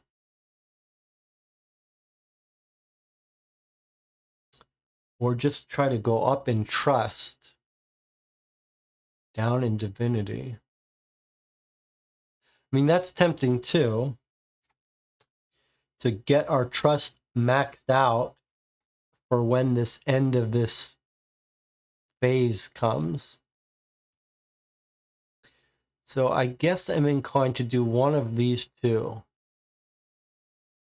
Either go up in divinity and see what is on the other side of this festivity, or go up in trust and go closer to the ending of this phase. What do you think?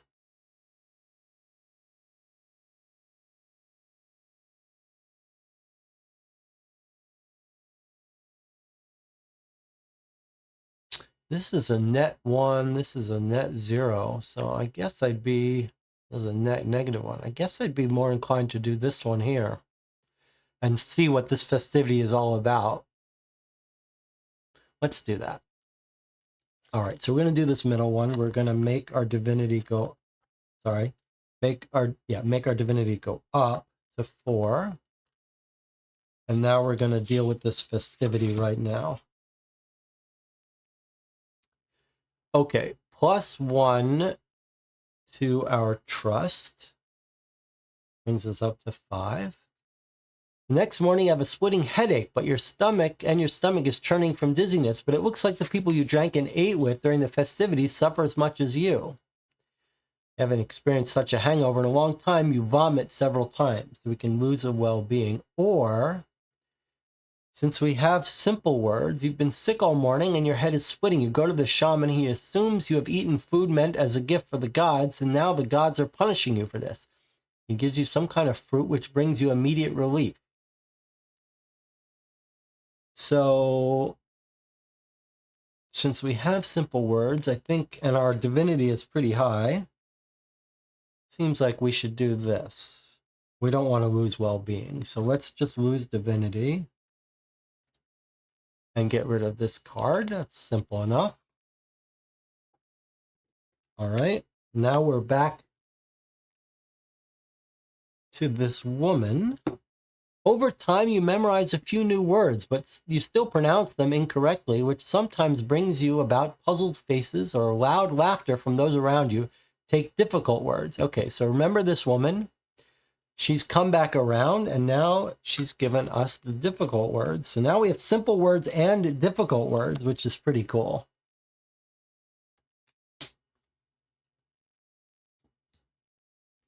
So I feel like we understand this language pretty well.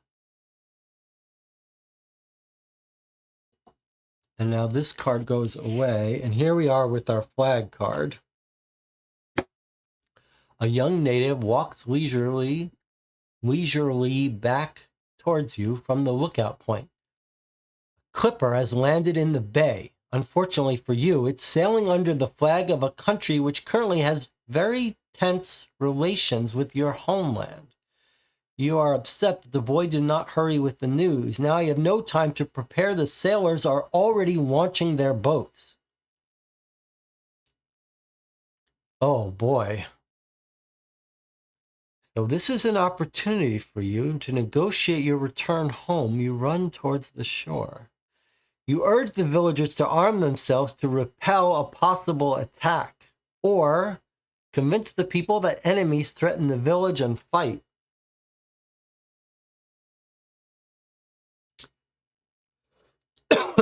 So both of these choices involve flipping it on the short edge and dealing with it right away. So no matter what, we're going to deal with this card right away. But we're either going to fight them. In this case, we fight them with no penalty because we have simple or difficult words. We can speak to the villagers. Or we can try the peaceful way.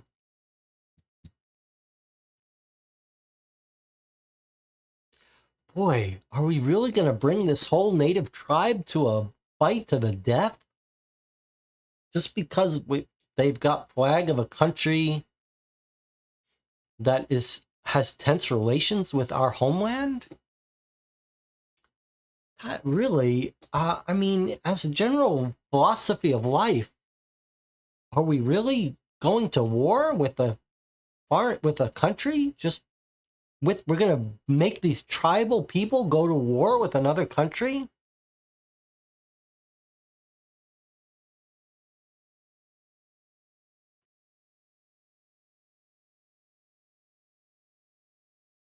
Jonathan wants to fight. Jonathan says, we have the words, let's fight. I mean, that's I'm a little uncomfortable with starting out fighting. Don't you? It feels like we should talk to people first. Don't you think we should talk to them first? I'm not against fighting if we have to, but it really feels like fighting shouldn't be our first instinct. Anna's with me. Anna says, I don't think we should fight. I mean,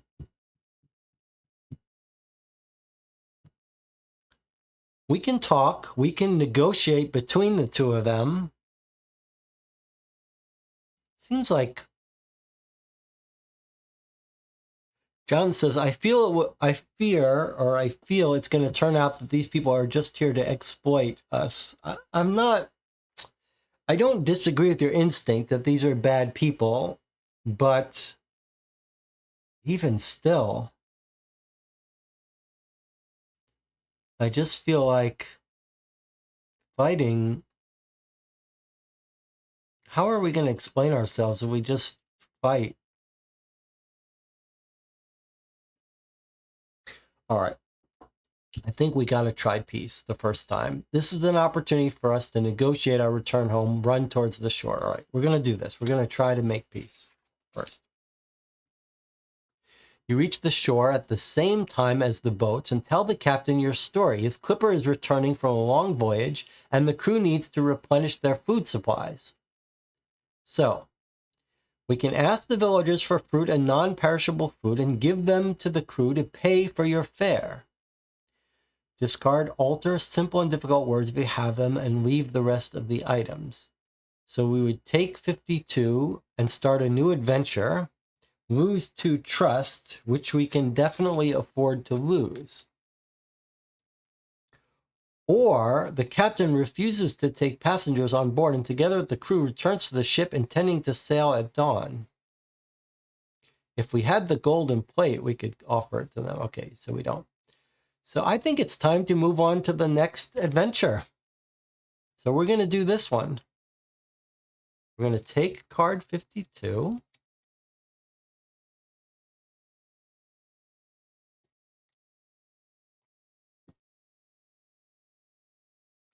We're going to ask the villagers for fruit and non-perishable items. That means we lose 2 trust. Not sure how that narrative, what that actually means, but they give it to us. And then we lose the simple and difficult words. And we lose our deck of cards.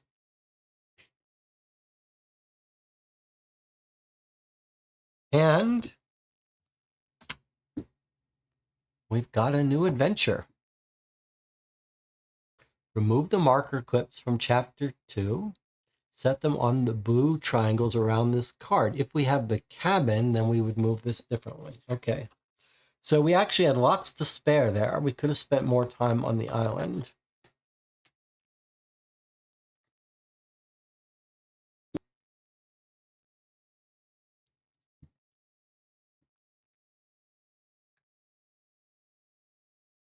So we still have Bodo, we still have our axe, and we still have the bracelet. But we don't have a spear. All right. And we don't have a cabin, so nothing gets marked up. Let's see what we've got here. Discipline 4, health 3, and crew sympathy 3.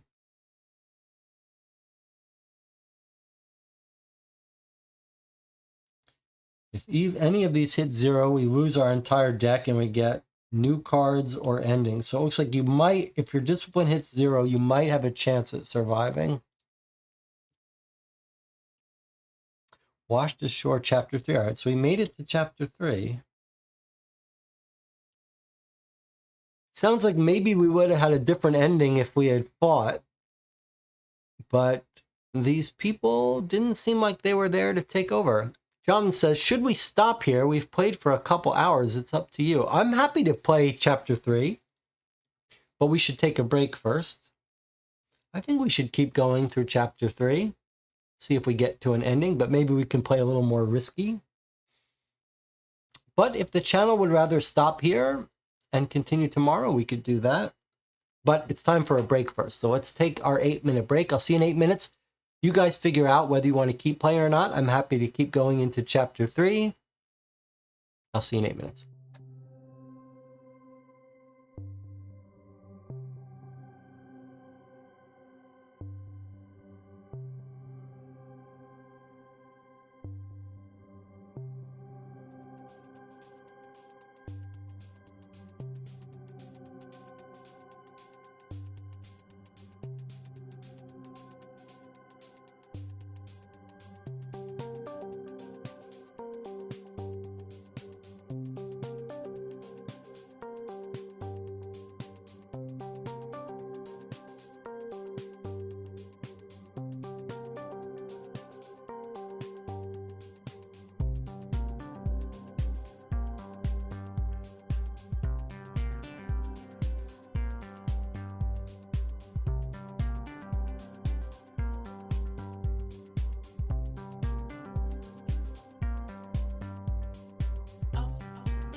Okay, we're back. You're watching COVID for Two, and we are playing Washed Ashore. This is our second session. We've made it past chapter 2. We're on a boat headed back somewhere, home or not, I'm not sure. We're in pretty good health. We've got our monkey with us, an axe, and a bracelet. Doesn't seem like the bracelet is more than sentimental value. But I'm feeling pretty good, and I believe there are going to be 3 chapters in this game, so we have a chance here at making our way home. So we're told to populate this card with our stats and take card 53. So that's going to be the start of our next adventure,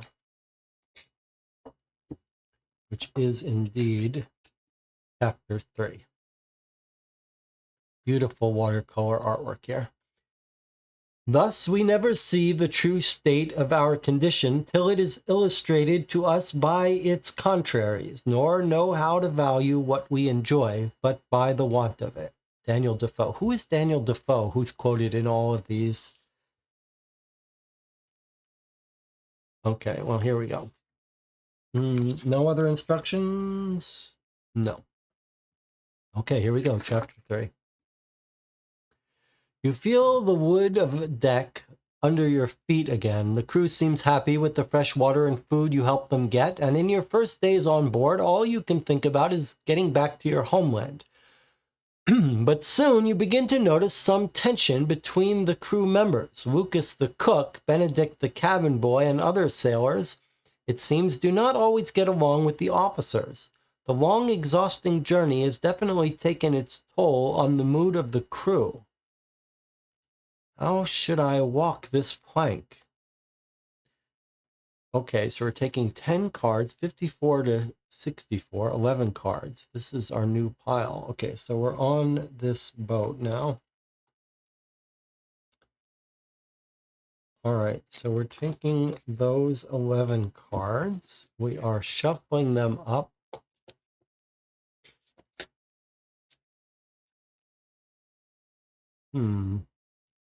So officers and crew members are not getting along so well. Okay, this card goes away.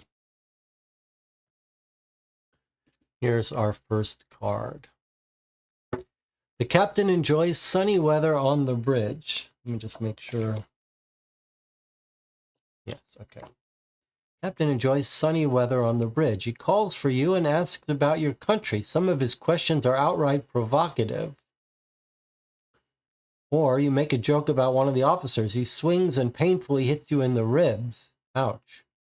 We have the golden plate. We could give it to someone and bribe them or something. Okay. So here are our stats. Everything's at its starting point. 3 health, 3 crew sympathy, and 4 discipline. So we could lose a crew sympathy and deal with this at the back. We could gain a crew sympathy, lose a discipline, and lose a health.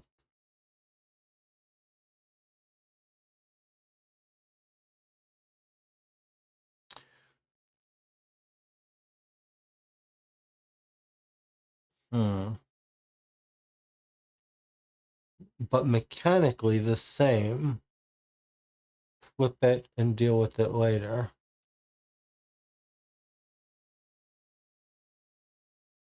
I mean, if we're just looking at the net -2, I think we'd rather take the first one. Some of his questions are outright provocative. All right, let's do this first one here. We would lose a crew sympathy down to 2. Deal with it at the back. You volunteered to work the evening watch on deck. During their leisure time, Benedict and several other sailors drink and play cards with a couple of officers, but a violent fight suddenly breaks out between them. One of the officers obviously cheated. You're about to ring the bell, but Benedict grabs your hand. We can decide to wait and let these drunkards let off steam. We lose a discipline. Or sound the alarm. Benedict looks disappointed. He silently leaves the deck along with some sailors.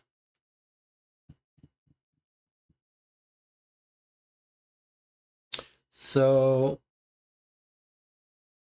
as a reminder, Lucas is the cook. Benedict is the cabin boy. So, we can either help the officers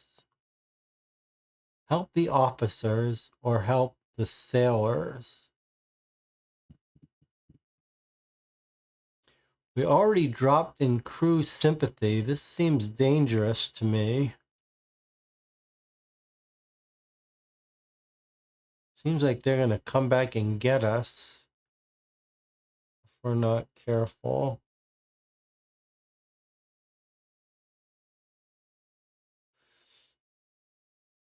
Discipline is at 4 and crew sympathy is at 2. I think we got it. We can't risk the crew getting angry at us more.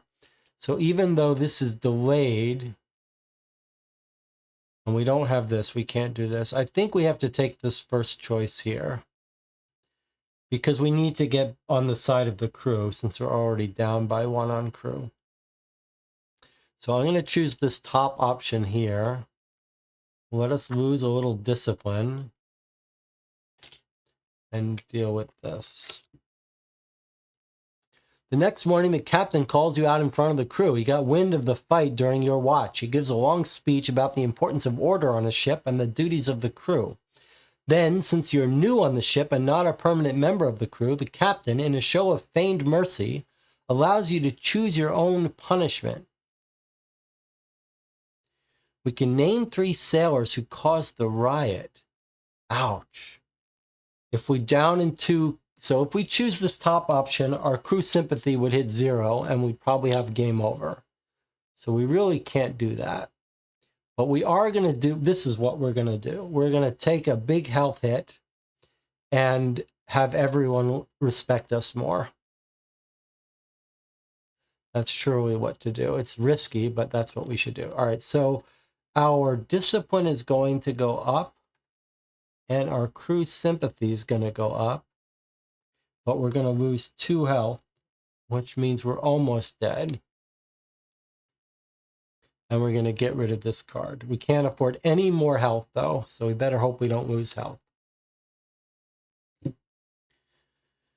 You make the acquaintance of Anton, the cartographer. He's also known as a poet and writer, which is why he seems extremely interested in your story. So an apple and some rum help loosen your tongue, so we can get our health up. That's surely what we want.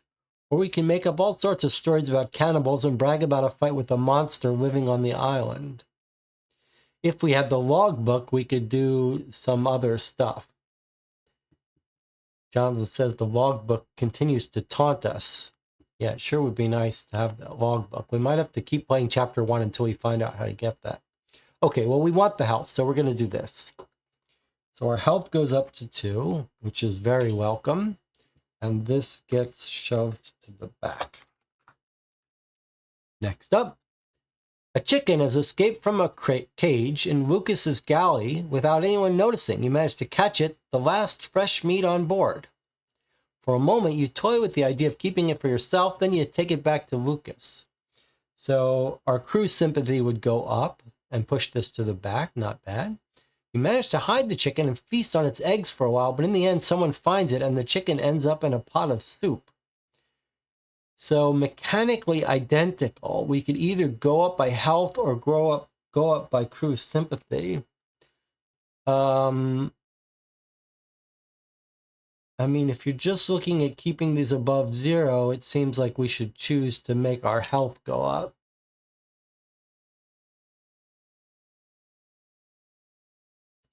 So maybe that's what we'll do. All right, we'll feast on the eggs of the chicken and then eventually give it up. I think that's the thing to do. Okay, so we're going to make our health go up to 3 again and put this at back. Our general strategy is try to keep everything relatively balanced, although losing discipline is not the worst thing. You speak to a gunner, sifting gunpowder to keep it dry. During your conversation, the sailor complains a few times about the priest, who should be concerned about the mental health of the crew, but instead only grovels before the officers and turns his nose up at ordinary sailors. Now you understand why the mood on board is getting increasingly tense, so we can lose a discipline, which is fine for us. You feel for the crew, but cannot influence the arrogant preacher. Instead, you propose to take a watch on deck and help the few topmen. This is hard and dangerous work. At the end of the watch, your hands are calloused and bleeding from the rigging. Mechanically, the same exact action. One is to lose a discipline. One gains a discipline and lose a heart. I think I'd rather lose the discipline.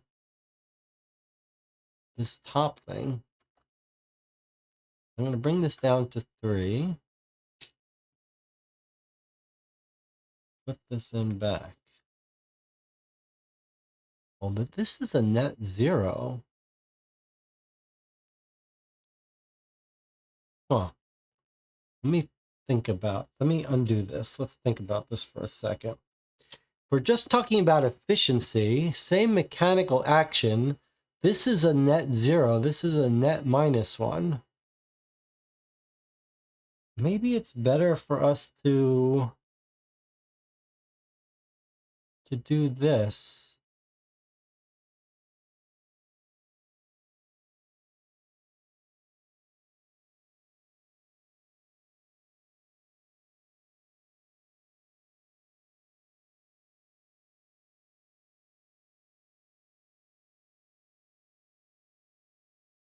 All right, let's do this one. Let's get our net 0. So instead, our discipline is going to go up to 5. Our health is going to go down to 2. A little risky, but now we have some discipline to play with. Okay. Old Man Vincent, the quartermaster, joins you at the board. Together you watch the anvil clouds on the horizon and sniff the air. Smells like trouble. Captain should change course, he says in a thick accent. After a short silence, he adds, "You understand me at all?" We could say, "I do. When is this going to happen?" Or we could say, "Yes, I've survived 2 such storms here. One of them wrecked my ship and beached me. I'll talk to the captain when I get a chance."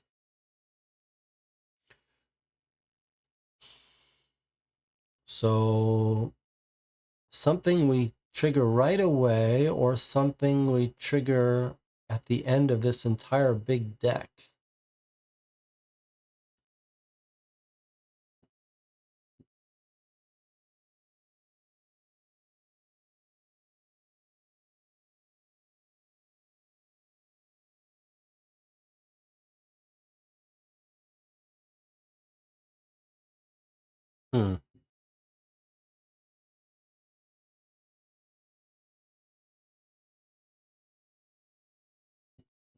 Any thoughts here?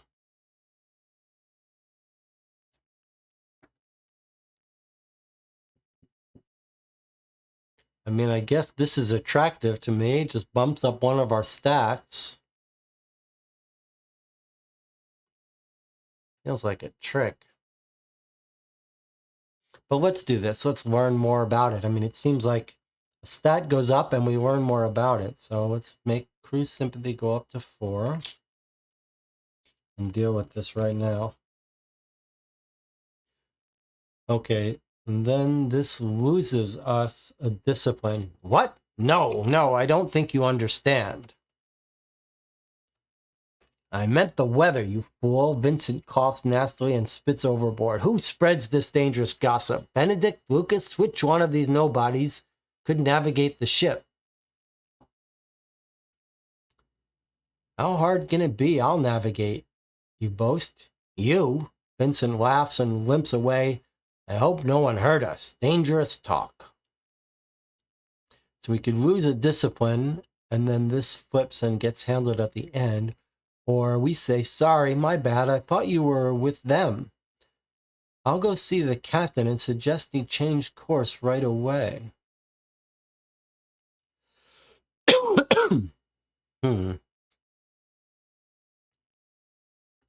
So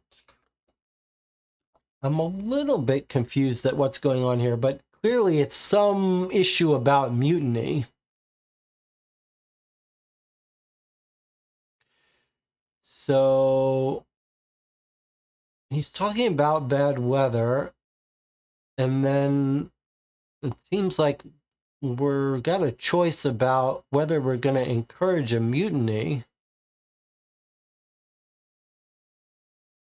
And we're saying, well, we'll navigate. And this guy's like, I hope no one hurt us, because that's going to get you killed. Talk of mutiny. And that would lose us a discipline, but we'd be able to face this card at the end of the deck, maybe in order to run a mutiny. You might imagine if we're going on that path that we would be trying to get our crew sympathy up maxed. Don't worry about discipline. And then when the time this comes around, try to get the crew onto our side. Or we just lose some more crew sympathy and ignore this problem. I do think this is, we're getting a choice here among two different ways to approach this chapter. If we want to try to arrange a mutiny, we should do this. If we're going to try to ride it out with the officers, we should probably do this. But we could be punished by trying to walk too fine a line between the two. So we may have to decide now with not much information. Do you think our future is in a mutiny, or is our future with the officers?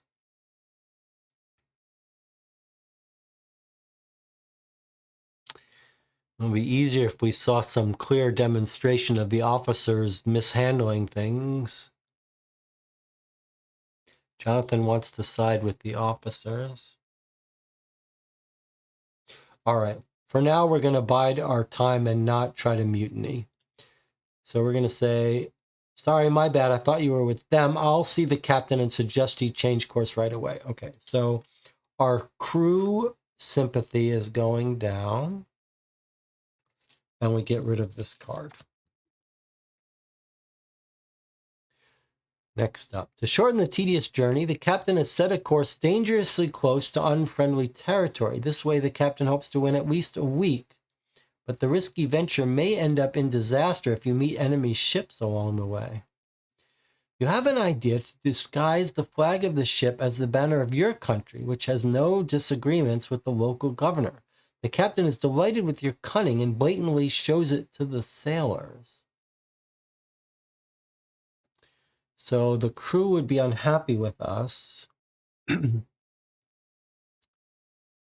Or during your watch in the crow's nest, you manage to make out a couple of frigates in the distance. They're too far away for you to see their flags, but just in case, the captain changes course and successfully avoids a possible chase.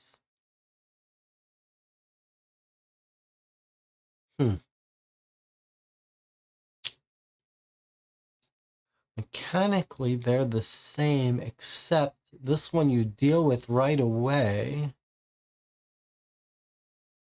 This one you deal with later.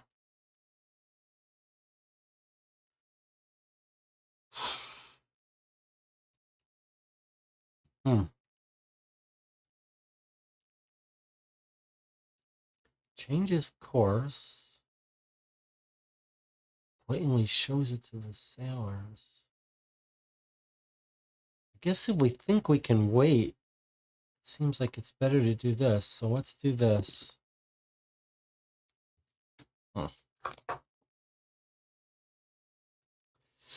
The captain sends for you and pours you a glass of fine brandy. Due to diseases and other misfortunes, his crew has been greatly reduced during the voyage, and the sailors are overworked. He offers you a bargain, your own cabin and other amenities in exchange for your help with the sailor chores. So we can agree idleness in your position is an unaffordable luxury. If we don't have the cabin, which we don't, you refuse, you're quite satisfied with your passenger role and the conditions in the crew quarters. If we have the cabin, we remind him you already have your own bunk, but agree to help in the galley.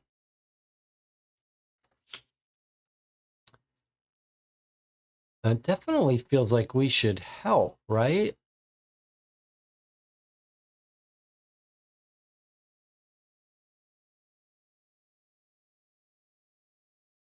But do we want to refuse and stay with the crew?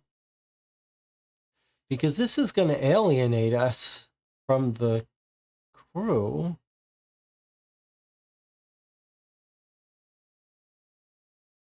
Oh, this is a little tricky. I mean,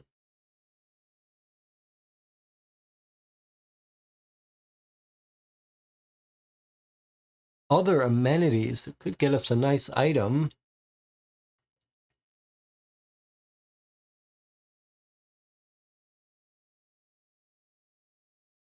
Or are the rest of the crew going to get mad at us? We can't afford to have the crew too mad at us, but I'll tell you what, we do want health. And maybe this would get us some health. So I guess I would agree.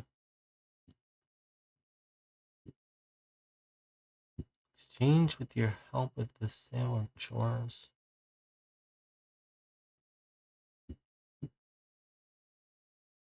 Is this going to cost us health? We really can't afford to lose too much more health. But I wouldn't mind my own cabin to get some good rest. Being idle is not that helpful. All right, so we're going to make the agreement. We're going to help, and let's hope that this works. Oh boy, that's not good. After a few shifts, you curse your choice. Your whole body aches, but you feel that you have become stronger. You can rest in your own cabin, but you doubt it was worth it. Ugh. So we lost a health. That's very dangerous for us. We're now at 1 health. But we do go up in discipline. I'm not so thrilled with our choices here. And we've got our own cabin now.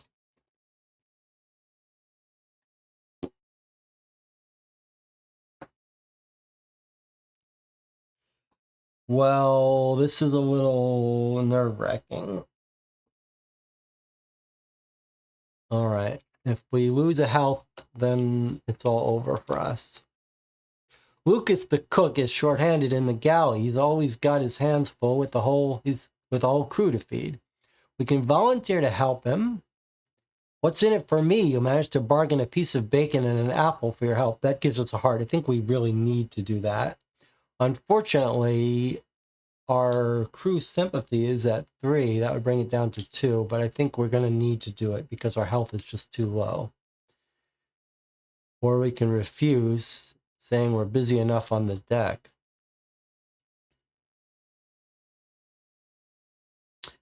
We need this health. We don't have really a choice here, I think. So we're going to have to do this one here. So we're going to go up in health to 2, down in sympathy to 2, and flip this around. We really don't have much of a choice here. What? What a ripoff. Health goes back down to 1. You spent several hours hauling barrels from the hold and slicing fruit for pudding in a stuffy, cramped galley, but finally you finished the job. As you leave, you try to sneak out the knife you just used. Or you promise to help more often, only with the knife. Okay, well, we don't have a knife, so we can't do this. Discipline. We're already at 5 discipline. We really don't need any more discipline.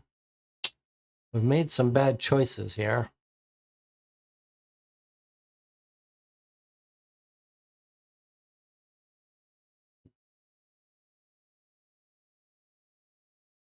You try to sneak out the knife you just used. That sounds like we could get beat up. I don't think we can afford to take that knife.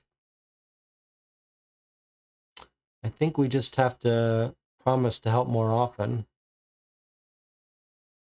But wait a second. If we promise to help more often, this just goes to the back of the deck, where it's going to cost us again.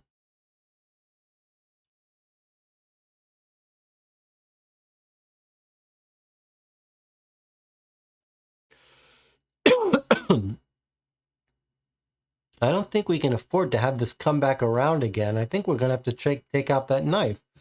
Because if we just come back around again, it's going to just go to the back of the deck and come back around and cost us a heart.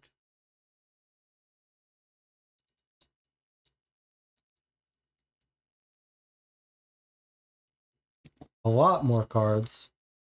A lot. In fact, I don't know that we'll ever get around to seeing it again.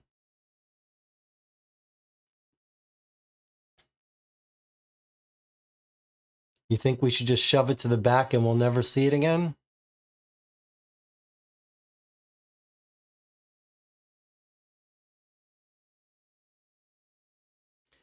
It doesn't seem like the knife is going to... But the knife could be our weapon that we need if there's a mutiny or something.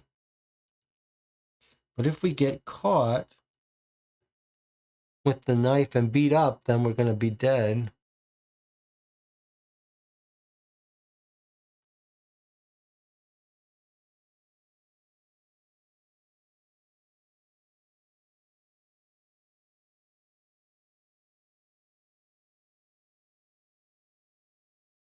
Jonathan says, just shove it to the back.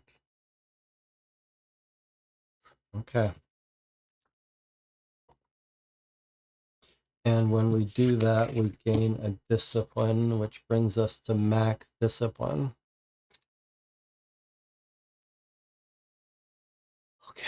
A week later, the mood on board seems festive for once. A feast has been prepared in honor of the king, and from early in the evening, rum flows like a river. Long after sunset, the sailors still nudge you to have another drink.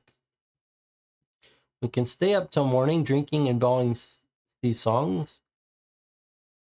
Don't let yourself be tempted. Get a good night's sleep. There's our heart we want, so surely we're going to do this. Or we can get rid of this card and lose a discipline, which we wouldn't mind at all.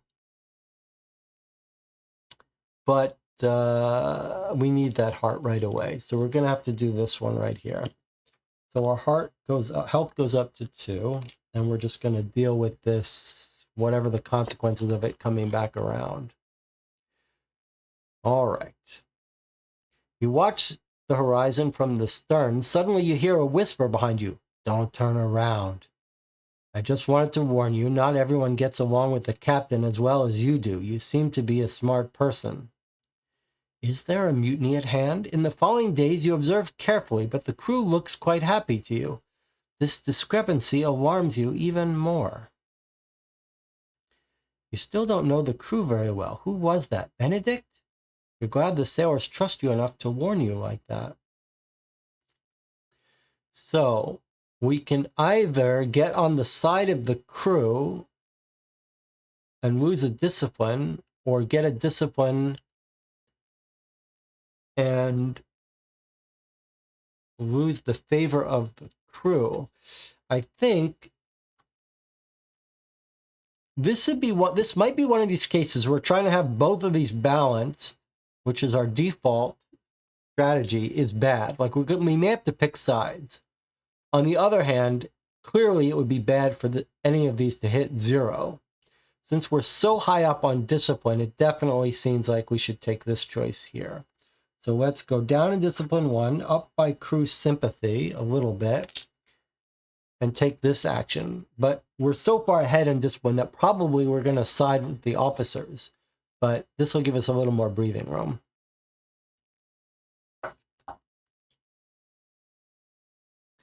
A corpse got tangled in a fishing net. It was the officer who had been caught cheating during a game with the sailors. Uh-oh. We can ask to see the captain, and in the end, you're led into his cabin. Or, out of superstition, most sailors refuse to eat fish caught with the body, but you're not as squeamish and enjoy a hearty meal. So it sounds like we can either warn the captain about this possible mutiny situation, or we could use this opportunity to gain health, which I feel like that's what we need to do. Our health is 2. It's pretty low. I'd be inclined to do this. We're losing opportunities to pick a side, but I feel like we should bump up our health a little bit. Let's do this. Health up to 3, and discard this card. Just eat the food. But soon we're gonna have to pick a way off this ship at some point. Pick a way home. Do you remember me? Anton the cartographer keeps seeking your company. He's thinking of writing a book about your shipwreck and your struggle for survival. So, we can become friends. We just throw out this card. For some of your rations, he makes you copies of his sea charts and teaches you to read them. Or we tell him about the natives. The stories fascinate him. You trade one of their items for apples and rum, discard bracelet or spear. So notice if we do this one, the only thing we're doing is shoving it at the back of the deck where we'll get this option again.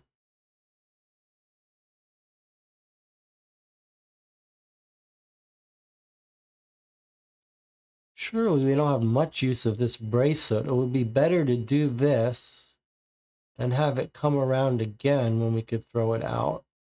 So unless we think we need the bracelet, we should do this. I don't think we're going to have much chance to use that bracelet again. So let's do this. So we'll gain a heart. Now our health is up higher. We can breathe a little easier and put this in the back, but we have to discard the bracelet. Okay, now we've got our own cabin, we've got the monkey, and we've got the axe. And we've got reasonable health, middling crew sympathy, and high discipline. So I feel like it's time to make our move. A drunken sailor picks a fight with you. You bravely defend yourself, you miss a few strong blows, but soon the sailor wears himself out. Okay, well, our health is good enough that we could do this. We do have a cabin. We could run to our quarters at the stern and ask the nearby officers for protection. Our crew sympathy would go down, mechanically the same, or if we have a spear or a knife, we don't. We do have Bodo, though. Suddenly, a squealing ball of wool scratches the sailor's face and scares the scoundrel away. Okay, all mechanically the same. Looks like this sailor is going to come fight us again. But given that they're mechanically identical, clearly we want this one. Let the monkey do the hard work for us. Okay, so this goes to the back. Next, the supply of fresh food on the ship is running low and you're constantly hungry. You begin to feel the malnutrition in your lingering fatigue and gouty joints. We lose a heart, health, and this goes to the back. We have a cabin. We can ask the captain for additional favors. Gain a heart, lose a discipline, and that's bad. If we have a dead rat and a knife. Okay, we didn't get the knife and we don't have a dead rat, so we can't do that.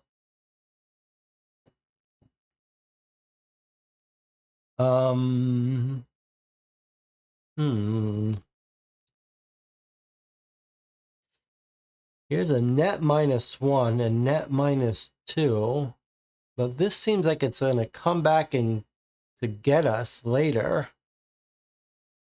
This at least gets rid of it now. Really not happy about losing that crew sympathy. Don't mind the discipline. I'm not sure we need a health, though. I'm afraid that this one is going to be like 1 health now and 1 health later, though. And we did push a card to the back that's going to come back and bite us on the ass. I'm a little worried about all of this.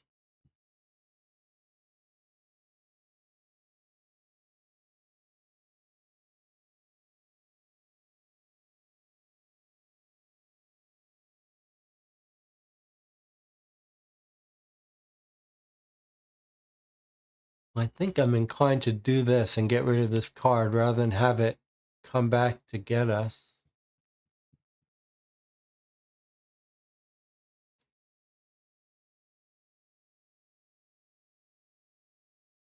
Although we have the cabin, we worked to get that cabin. Should we be trying to use this? No, we should. And we have 4 health. We have a lot of health. Maybe we should. Maybe we shouldn't risk getting our crew sympathy any lower.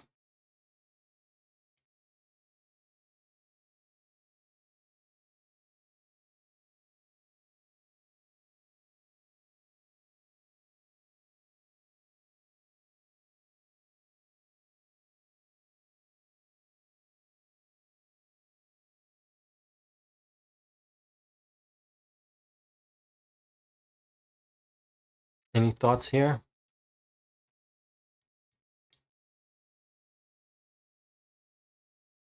We can either be done with it and take a crew sympathy and a discipline, boost our heart. Thing is, we're already at 4 hearts. I feel like we don't need more hearts. But it's not going to be good to have this come back around.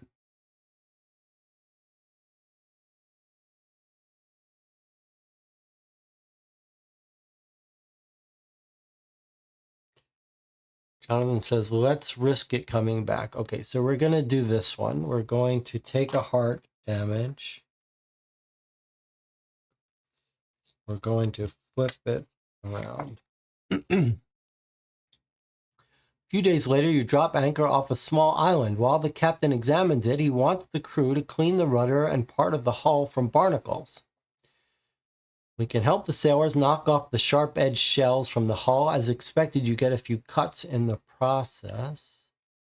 Join the officers and spend your time playing cards. Boy, that sounds risky. You go with the captain. During this expedition, you convince him and the shipwright that the sturdy woods growing here can be sold on the mainland with a nice profit. The sailors complain about the extra hard work. Huh. So mechanically, these two push it to the back. This one, you deal with it right away. We just took a heart, though.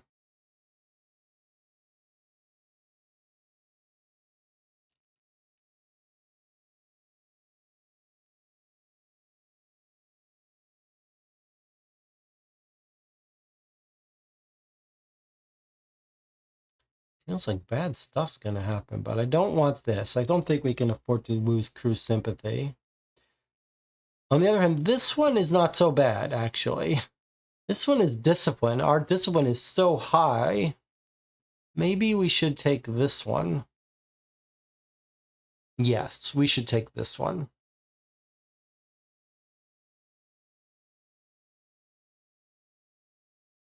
Because we can afford to lose this.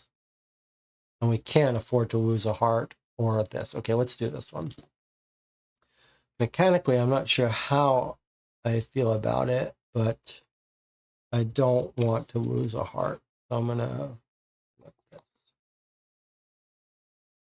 Okay. This is the one we pushed to the back, Jonathan. It did come back and bite us. So we lose a heart. And now we could either push it back again or try to sneak out with the knife. Surely we're not going to make the same mistake twice. We're going to have to sneak out with the knife. Here we go. Lucas notices you want to swipe the knife, but he does not hold it against you. A ship is a rough place. You know what? Keep it. Nevertheless, he doesn't seem to trust you completely. So we lose one ship crew sympathy, which is a little scary. But we got the knife back.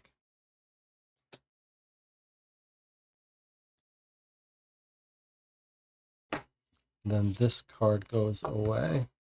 I feel like we're getting these cards again.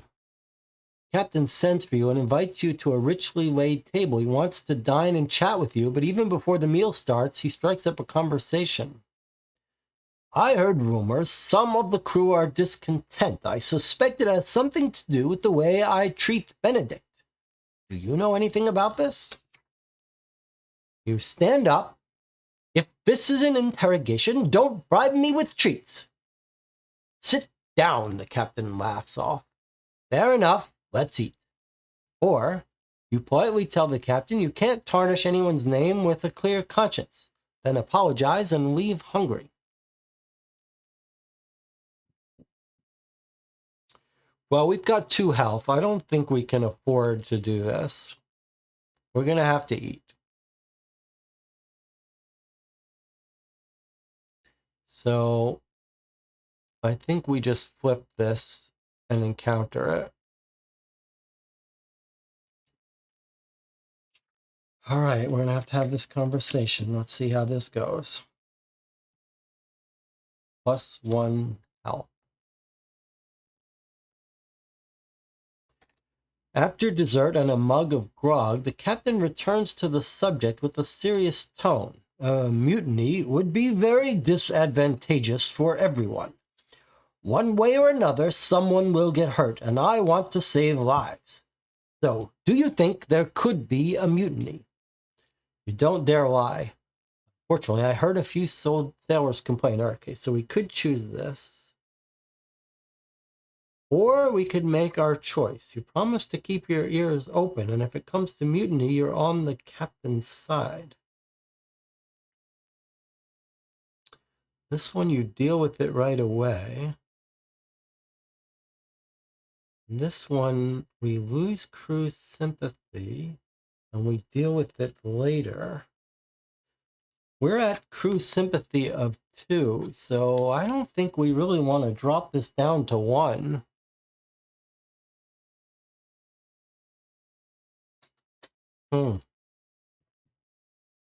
Are we ready to choose our lot?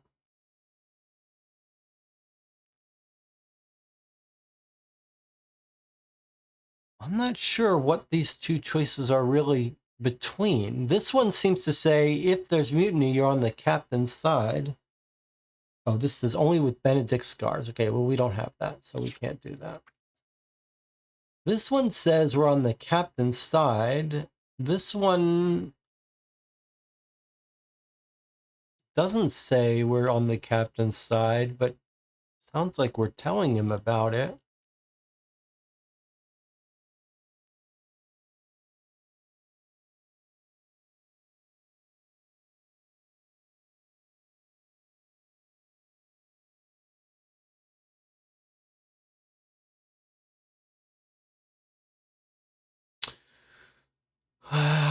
I mean, Jonathan says option 1. Yeah, I guess I'd be inclined to do that too. All right, here we go. A few days after your conversation with the captain, he has Benedict flogged for sedition. Oh boy. So we lost our crew sympathy anyway, but now we went up 1 discipline. Crew sympathy 1. Their crew is about to kill us. And now we've got Benedict's scars, which I don't think that's a good thing. I don't think that's going to be good for us. And then this card gets thrown away. Yeah, we might be dead very soon. Well, we're not dead yet. Several crew members suddenly fall ill. The captain's afraid of plague. So, we can take on some of the duties to replace the 6 sailors and lose 2 hearts. We would still be alive. After a few days, you fall victim to the same disease. Luckily, it's not the plague. We can't do this because our crew sympathy would drop to 0 and we'd probably die. Thanks to your own cabin, you isolate yourself and avert disaster. So that seems like what we should do. Because we can afford to lose the discipline. All right, so I'm going to drop down discipline. I want to keep our discipline in the 4, 5, 6 range, though, in case we have to pick sides. Because we're clearly not the crew side. But we have the cabin. Let's use this. So this goes at the back. We have to find a way to get home, though. Do you remember me? Anton the cartographer keeps seeking your company. He's thinking about writing a book about your shipwreck and your struggle for survival. So we gave him the spear, the bracelet last time. He gave us food and we put it in the back. So we could either just become friends and get rid of this card, or we could give him some rations and he's going to give us the chart. That does seem like that would be useful for us. We have 3 health. I'd be inclined to take this hit here to get this item. But there's only one problem here. It seems like the charts might be useful if we were going to do a mutiny. But if we're not going to do the mutiny, then I don't see how the charts help us. And I don't see how we can engage in a mutiny. Look at our discipline and our crew sympathy. Like, I don't see... Although, maybe you could make the other case. Maybe you could make the case that we're going to have to do whatever the crew wants for the foreseeable future. And so mutinies in our future.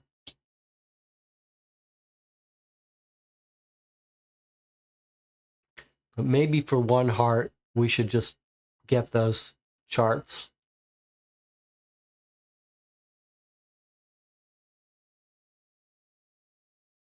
If Anton dies, then we'll be needed to chart.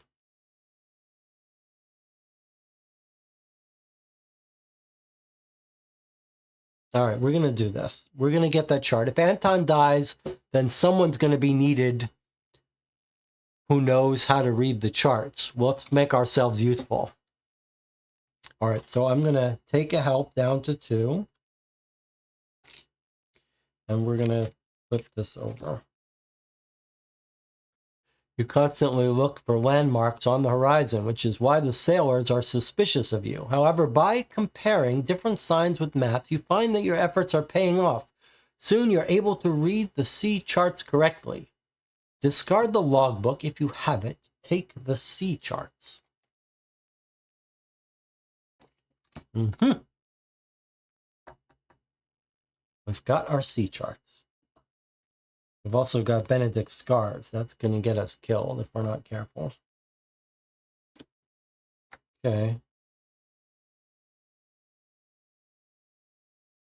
This could be it for us soon. You line up for food handout. The stocks are running low and portions have been cut again. There's not enough food for everyone. You're lucky to get the last portion. This would kill us from crew sympathy hitting 0. You share your food with 2 hungry sailors who are already suffering from scurvy. So we'd lose a heart, which would get us down to 1 health. That would be pretty bad. Only with a dead rat. We don't have a dead rat, unfortunately. All right, so unless we think for some reason this isn't death, but surely it is, we really can't choose this first option, so we're going to have to choose this. So discipline and crew go up by 1. So crew sympathy goes to 2. Discipline goes to 5. Health drops down to 1, so we're almost dead from health. And then this goes to the back. John the priest walks along the bridge with an oily smile on his face, holding a full plate of food and a chunk of bread. You bow to him and ask for communion. As a result, he's forced to share his food with you. So that will bump up our health, which is at 1. So we'd really like that. Or your conscience is bothering you. You want to confess to the priest, so you tell him you feel guilty for Benedict's flogging.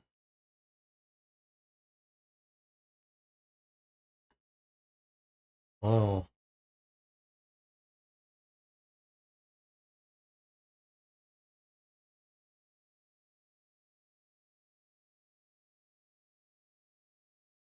This is a little tricky. I mean, we need that food badly.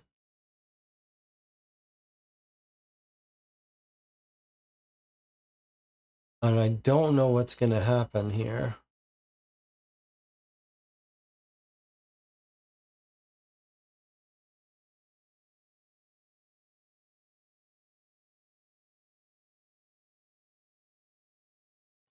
Johnson says, just take the food. All right, let's just take the food. So health goes up to 2. This gets discarded. Next. Our deck here is getting small. After the recent landing, the captain spiked a fever. He's been holding on for days now. He's unable to follow the course, and the helmsman needs instructions. The ship sways in a light breeze. The crew spends their time fishing and playing cards until the captain gets back on his feet. So we just do a little bit of delay. If we have navigation skills, we don't. So we can't do that. We do have the monkey, though. At least Bodo entertains everyone. His antics lift everyone's spirits. So these two are the same mechanically. This one gets us a discipline, which is already almost maxed out. But seems like we should, those are the only two we can do. All right, so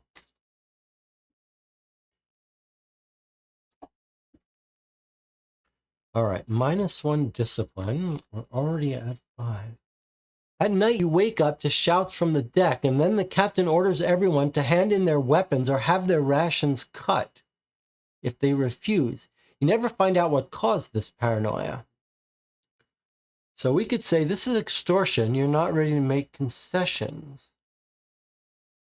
We lose ship sympathy.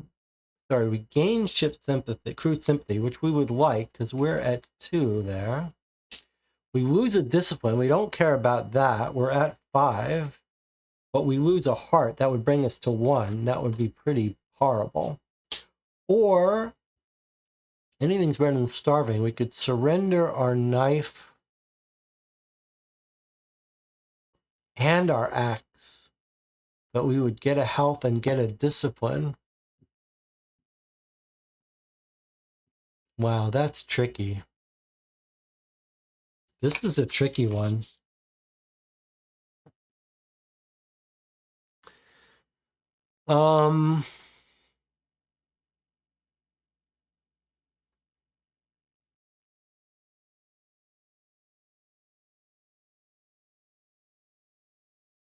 And this is a little tricky. In both cases, this card is going to the back of the deck. It feels like we might have to deal with a mutiny. The question is, do we want to deal with the mutiny with lower health but more crew sympathy, or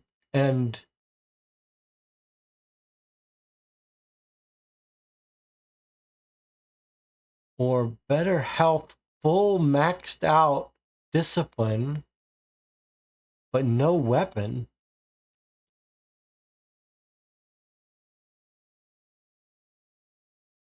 Maybe if we're on the officer's side, we don't need a weapon because the officers have the weapons. They'll give us one. If we're going to mutiny with the crew, though, then we would want to keep our weapon.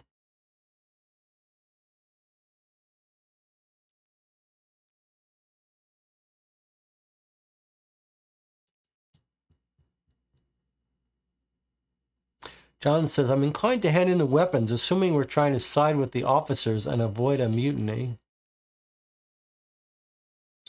All right, let's hand in our knife and our axe.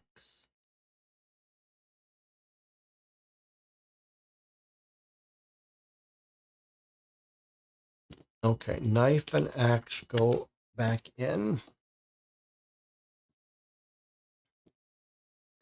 Anything's better than starving.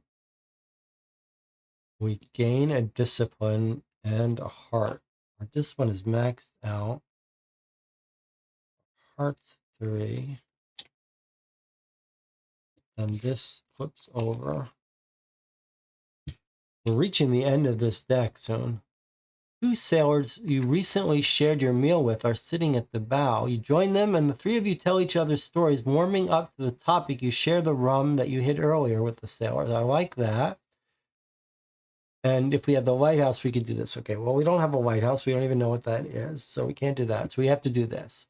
So +1 crew sympathy, which I'm happy to have this crew sympathy go a little higher. And then this card gets discarded. We're gonna this game's gonna be ending soon. Land in sight. From time to time you observe lighthouses in towns along the coast. The whole crew is in a festive mood. Soon you will return to your homeland. Discard the sea charts and navigation skills if you have them. We have them. We didn't use them. That's weird. Okay. So discard the sea charts. Take the lighthouse, which is 14, opposite side of 14. Okay. A little bit weird. A little bit weird that we got this card after we were told to throw that one away. And then discipline goes up, but we're already maxed out on discipline, so it's wasted on us. And this card gets thrown away. You have been aboard this ship for months now. The crew's patience is being challenged time and again. This is our only card left. So we could either just keep shoveling this to the back, but here it is. We've got our ending. Only with the lighthouse, which we have. In spite of your doubts, the captain has kept his word. He bids you farewell at the nearest neutral port and even hands you a few ducats. That's money. You enjoy the night with your sailor friends who were given shore leave. After a couple of weeks, you find another merchant ship ready to take you to your homeland. 10 years later, you recognize your life story in a novel written by your friend Anton, who thus made both of you famous. So we actually managed to survive and get off the boat without a mutiny. So this is our complete hand. It gets discarded, and we've made it home, and we're told to take card 68, which is just the scoring card.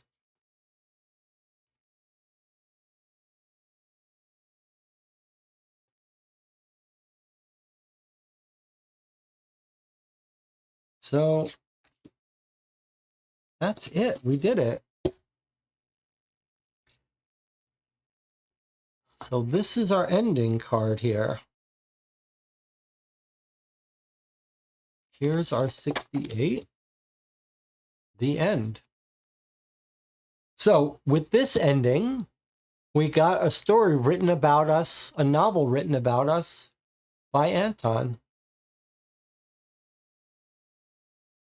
It was a little bit of an odd ending, I have to admit, but it was tense. All right, I actually scanned this from our last playthrough so we could write on it here. So our first playthrough, let's zoom out here a bit. Our first playthrough, we died from chapter 2. If I can find that card so we can properly record how our stories ended.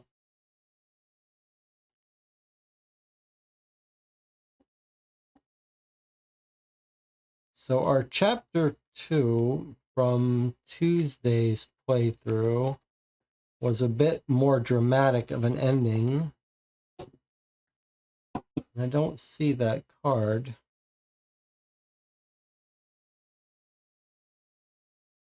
All right, well, let's just record it from here. Somehow we ended chapter 2. We ran out of something, but now this time we ended on this card, which was 54, the back of 54. We did tame Bobo. We didn't build a tent and a shelter.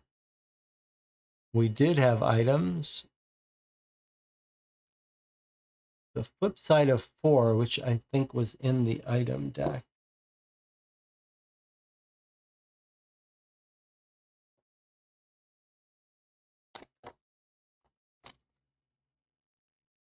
Yes, that's how we died the time. Okay, so the first time we played, we died at 4. I'll just mark that we died here.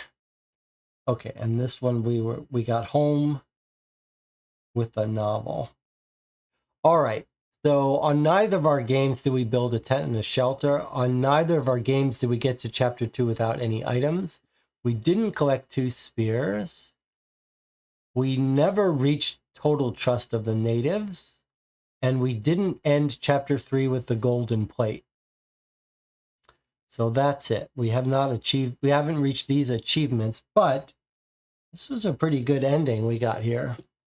No mutiny. We kept everyone balanced. And we made it home and had a novel written about us. That's pretty good.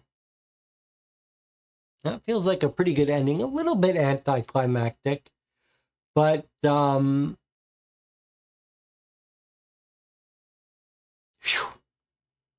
It was a little scary. I didn't think we were going to survive that boat. I'm kind of happy that we did. Melissa said, I thought I remembered on the first one you had a tent. We did have a tent, but we didn't have a shelter. So this achievement, you have to have the tent and the shelter. That monkey, little Bodo, he sure helped us quite a bit. Cabin, I kind of regret taking the cabin. And I'm sort of curious about, I don't have a great, this part was a little weird to me, like this discipline. Like, it seemed like we were picking sides, but maybe the actual mutiny only happens if the discipline hits 0. Maybe if we played it again, I'd let our discipline hit 0 and then welcome a mutiny. Maybe if we can mutiny after we have the ship routes that we can know how to run our own ship, but it feels like we did pretty well, actually. But we didn't bring the gold plate home that would have gotten us rich. So it's tempting to try it again. It might be nice to start chapter 2 again and not play chapter 1 again. We remembered that we started chapter 2 with like with the axe and whatever. I might be inclined to play it again starting from chapter 2. 13 different endings. All right, so we've seen 2 of them so far. Sort of curious what the other endings are. Do you think there's a better ending? Surely returning home with the gold plate would have to be a better ending because we'd be rich, right?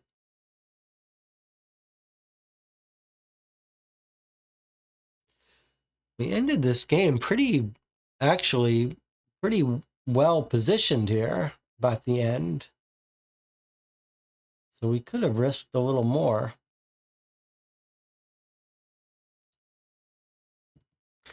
All right, well, look, I had a blast. We played 3.5 hours today in one game. We didn't die, we didn't restart. I think that means if you pay $12 for this game, you've got You could probably get 4 or 5 good hours, maybe 6 or 7 hours, depending how much you want to see it again. I think at some point we're going to get tired of going through the same process again, but I'm curious. I'm a little more curious to see different ways to end chapter 2 and 3. I feel like chapter 1 we've seen enough of, but chapter 2 and 3, I'd be willing to play through again to see if we can end them slightly differently. Anna says it was interesting. I liked part 2 especially. I think part 2 on the island was the most interesting with the natives, but I really do like how they felt very differently, the 3 chapters. Being on the boat felt very dangerous and risky. They all felt different, and they were all enjoyable. And I think the thing that I appreciate most from this game is the very minimal amount of randomness. You might think if you were designing this game that there would be times when you would roll a dice if you imagine someone else making this game. You could absolutely see them doing skill tests and having you roll dice for outcomes. But really, the designers of this game said the only randomness that's ever going to be in this game is when you've got these cards with a certain symbol. You shuffle them up and they get faced in a slightly different order, or, you know, when you get on the ship, you get one of the 2 sails cards go in. And I really appreciate that because it means when you're told to flip a card or move a card to the back as you play through it, you'll know exactly what that means, and it becomes a more predictable, deterministic game. Sometimes they call that input randomness versus output randomness. So there's a little bit of input randomness in this game. You don't know exactly what cards of a certain type you're going to see in what order, but once you're faced with a challenge, there's no more randomness, and I really do appreciate that. Okay. Anna says, "Get well soon, Jesse." Yes, I can hear it in my voice that the sickness is creeping up on me. Jonathan says, "Still might be better if when they reached 0, there was still a bit of a chance for a comeback." I think I agree with that. But it is fun to think about how the story would end at each of those. All right, we'll see. Maybe we'll play another game of this at some point. I did like it very much, actually. I think as a way to spend some time for $12, it's one of the more enjoyable sort of choose your own adventure stories. It's absolutely replayable because it goes quickly enough. It's fun to see the different endings. It's well written. It's tense. You can't really predict what's going to happen, but it all happens so smoothly that it is enjoyable. Okay, thanks for joining me. We have scheduled War Story for next week and Razorhurst sometime this month. Hopefully I'll be feeling better by then. Thanks for joining me. I'll see you next time.